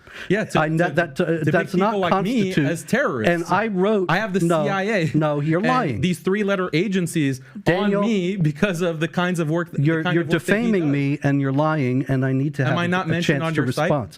Yeah, there are 4 articles there. How many articles are at Jihad Watch? About 80,000, going back 20 years. Muslims there are 4 that mention you, and 3 of them I didn't write. So I'm not entirely versed on everything they say. Mainstream But Muslim speakers like me, and you depict them as terrorists, you are not as mainstream. hate mongers who need to be investigated. You are a hate monger, and you approve. Did you not approve of the Taliban? I approve of many Muslim governments. Do you approve of the Taliban? Yes or no? You always do that. approve of the Islamic Emirates of Afghanistan. Okay, great. Yes, I do. So I track jihad. Do you approve of excuse me? Do you approve of the Russian Orthodox Church invading Ukraine? No. No, you don't? So you denounce the Russian Orthodox? Yeah, sure.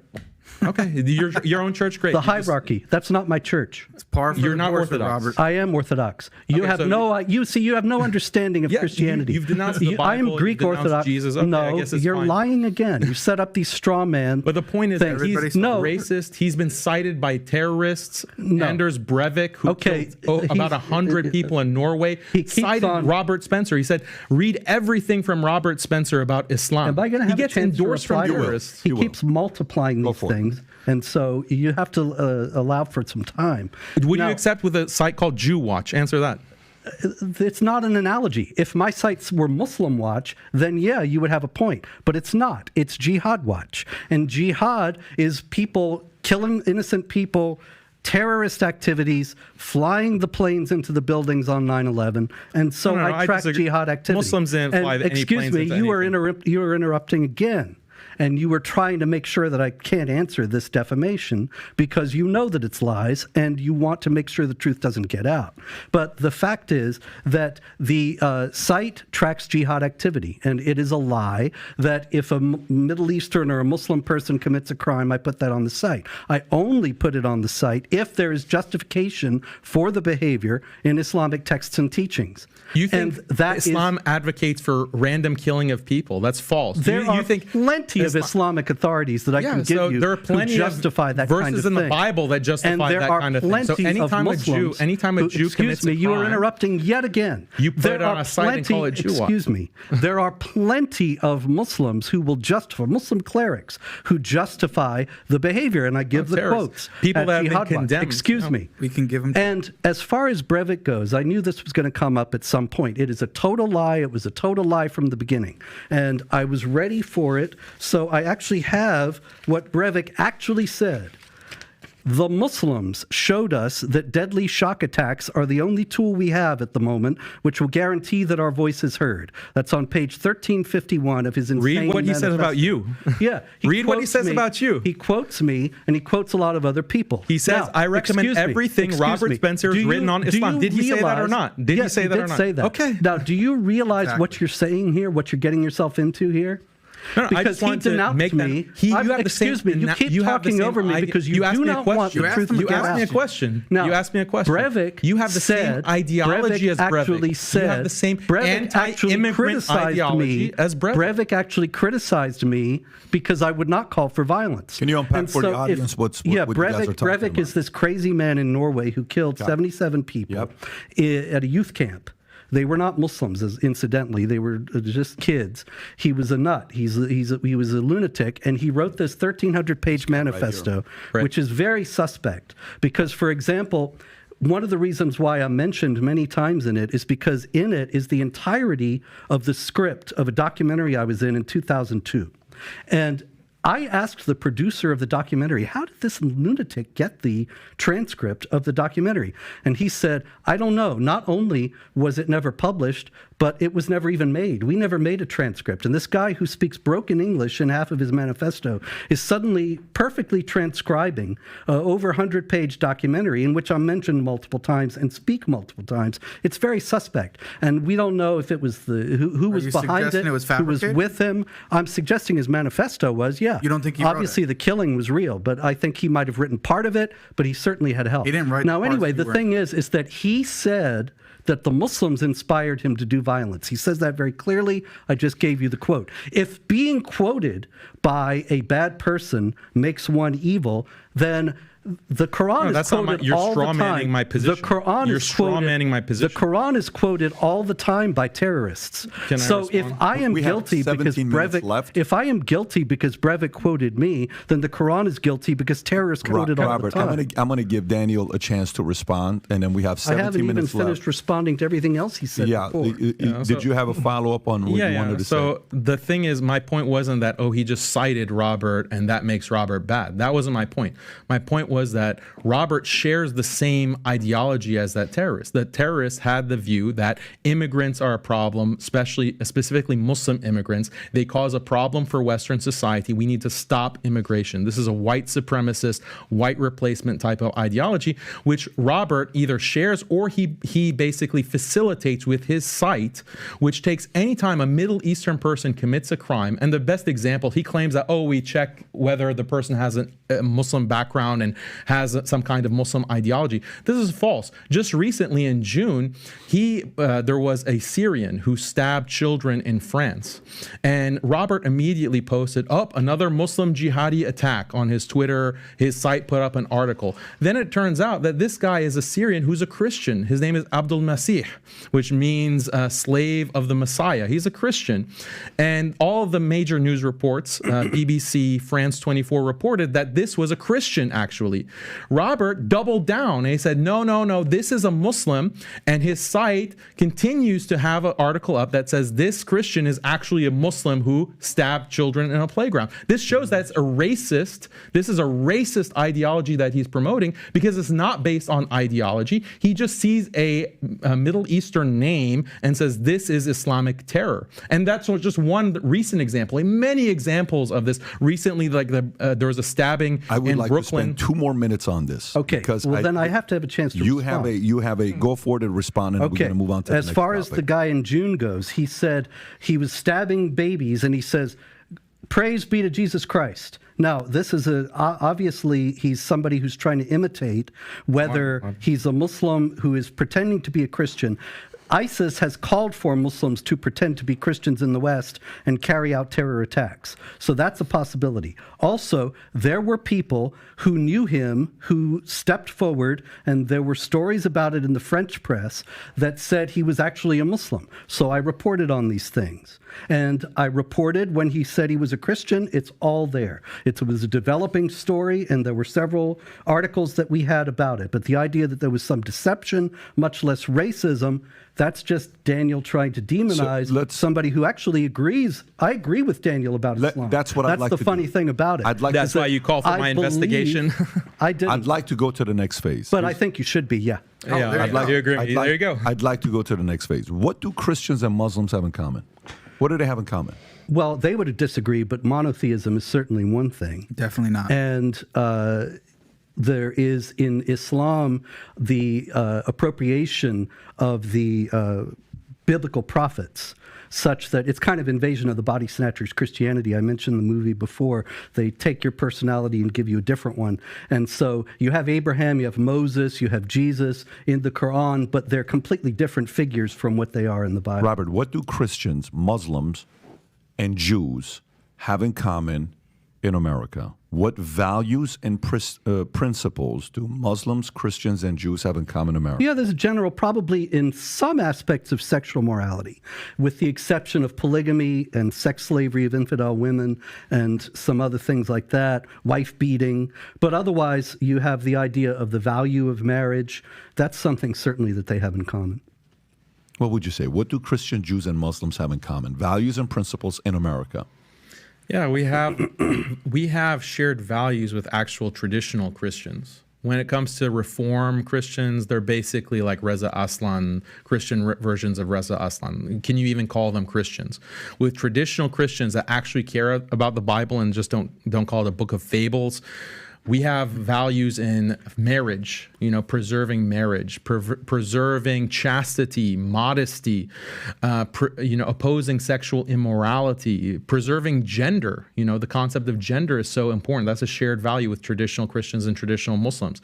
The importance of the family, respecting parents, respecting, raising children the right way, raising children to respect these values of morality, communities coming together. These are all shared values. They're traditional values. Do you think belief in God and caring about God. Do you think society, or again, rip this apart as much as you want, Brother Rashid? What I'm about to say here right now, you can come in and fully disagree with what I'm saying. Do you think there is how we always talk about who are the people of power, like the real people of power? I'm not talking about millionaires and billionaires or presidents. I'm talking people that are really the people of power, right? Mm.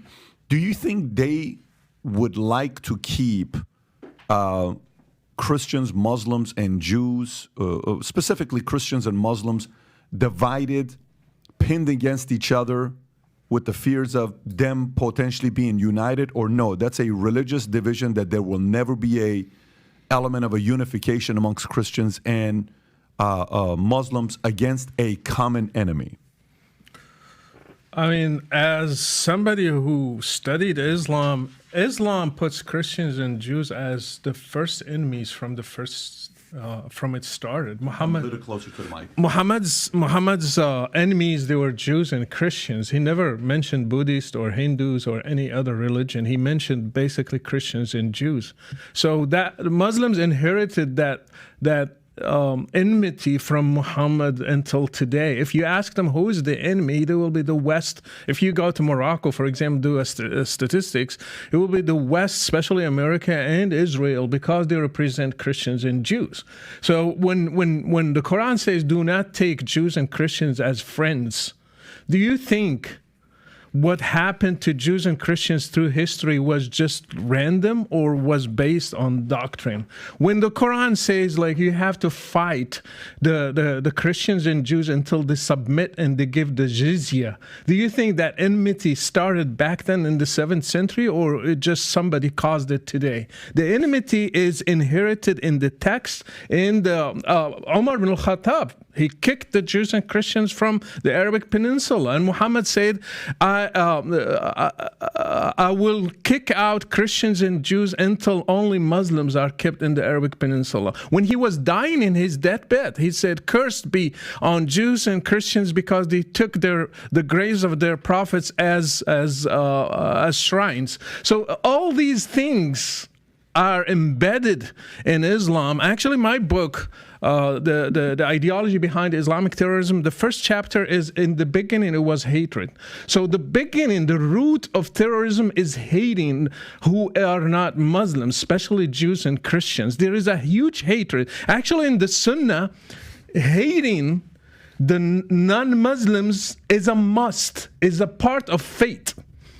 Al-wala wal-bara, they have a doctrine called al-wala wal-bara. You have to take only believers as your close friends and close allies, and you have to hate disbelievers. So this is inherited. If somebody want to follow Islam by the letter, he should take Christians and Jews as enemies. Look, I'll answer your question. The powers that be, do they want to divide Christians and Muslims? Yes, absolutely. The powers that be started this war on terror, and they started this attack on all religion and tradition. They started with Muslims, and they created this counter-extremism policy. If you have certain beliefs as a Muslim, you believe that we should follow the Quran as it was revealed, follow the Prophet Muhammad, peace be upon him, then you are an extremist, and we have the right to surveil you and detain you, etc. Now they've moved that from Muslims to Christians. Now Christians are coming under fire. All the tactics that were used against Muslims are now being used against Christians. Christians are being watched by the FBI. You go to protests like Drag Queen Story Hour at the public library or at the school board, you're on a watch list by the FBI. So these were tactics that are used by Muslims. Now they're being used against traditional Christians. And Robert Spencer was a part of that whole apparatus. So yes, the powers that be do want to divide Muslims and Christians because that way they can have an easier time. Most people are attracted to traditional religion. Most people hate feminism. Most people hate LGBT. Most people hate these new isms, these ideologies, and they want to stick to their traditions and values. How do the powers that be want to conquer those religions and values? Divide and conquer. So that definitely, I'm on the same page with you on that. Yeah, I only asked the question because, when I started our own insurance company, this is the thing I can use, is because we attracted people from all walks of life. It didn't matter who it was, black, Hispanics, Asians, Christians, Scientologists, atheists, Catholics, Hispanics, Catholics. And we figured out the way to find things that we had in common. We have disagreements. I disagree. I just had a very nice, friendly debate with one of our top guys who's a Muslim. And we had a religious debate, we had a political debate, but then we found a bunch of things we agree with, right? What they valued, what we value. Right. I don't think, eventually and I know I'm going to use this analogy because we talked about the mob earlier and you were talking about what happens when you leave the mob and you're talking about what happens when you leave the Muslim faith. Eventually in New York, the 5 mob families came together and they unified together, right? And I'm not using that analogy to say the similar things here, but I wonder what would happen if we realized that what they're trying to do to our kids, none of us agree with. None of us agree with. The whole saying goes that somebody can curse you out and you're like, yeah, whatever. Hey, Robert, you're such a F in this. Okay, cool. Hey, you're such a F in this. All right, cool. Hey, let me tell you, you're a loser. Cool. All right. Hey, I'm going to turn your kids into teaching them about LGBTQ at 5 years old. I'm sorry? What did you say? I'm going to do that. In Armenians, like, you go after the mother? No, we're not doing that. You go after Prophet Muhammad? Hey, what are you talking about? What are you doing? This is not okay with us. I think, that's happening today, and I don't know if it's there right now, but I would be very interested in finding ways to get more and more of these communities together to talk. We're going to have differences. We're going to have philosophical differences when it comes down to religion and theology and this and that, of course. And by the way, I'm not sitting here saying I agree with some of the values and principles that your church offers or your faith offers. I can't live like that. But I respect the fact that you respect it and you're devoted to it. It doesn't mean it's something I want to do. But at the same time, you're talking family, you're talking kids, you're talking certain things that we could agree on, traditional values that you're talking about. I can get behind that. Somebody may watch this and they're Muslim, they're looking at Robert, and Robert's obviously the biggest antagonist on this show today because naturally you've written the most things that's upset the most from the Muslim side. So you're going to be a target. And you've taken it like you've been a good sport about it. You've sat here and you've heard and you've given your position. Jake's come at you very prepared. I think Jake has done a phenomenal job with his arguments that he's had. Daniel's been very respectful. Brother Rashid, you have been, from your standpoint, extremely passionate about what you've done. And to be quite frank, your testimony is probably the most powerful one out of all of ours at this table. Thank you. Because you've gone through it. You went through it. You've seen the pain. And at the end, though, the audience, I hope, gets to see again that we can sit down, have a conversation, be respectful. Everybody made their points. There was no limitations on what one could say. And I think the real bigger enemy is not going to like us finding ways to unify. I just don't think they are. And the role I'm playing here is an element of my own curiosity and long-term finding ways to, fastest way to eliminate an enemy is to turn him into an ally. I'm trying to find ways if we can have some kind of a relationship and unify folks from different sides and see where this can go. So having said that, we are at the end of the podcast, at the end of the discussion that we had. Appreciate everybody's sportsmanship and being respectful to one another. For the most part, everybody was respectful. Rob, let's make sure we put the links below to everyone's book so everybody knows, as well as if you do have a YouTube channel, if you'd like to promote it so people know to come and find you as well. You do have one. If you don't mind sharing yours, everybody, if you can do that, and then we'll wrap it up. Go for it. My YouTube channel is The Muslim Metaphysician. So if you just typed it in on YouTube or any social media platform, Twitter and whatever else, you should be able to find it there. I mostly discuss theology with Christians and atheists. So that's what I focus on, and you can find it there. Daniel? Yeah, I have the Muslim Skeptic channel and also MuslimSkeptic.com, where we really debate a lot of these issues that are brought up. We didn't get a chance to get into detail on some of these issues like minor marriage, quote unquote, wife beating, etc. So I really analyze these topics and I explain them in a way that audiences can understand and really appreciate the Muslim perspective, the Islamic perspective.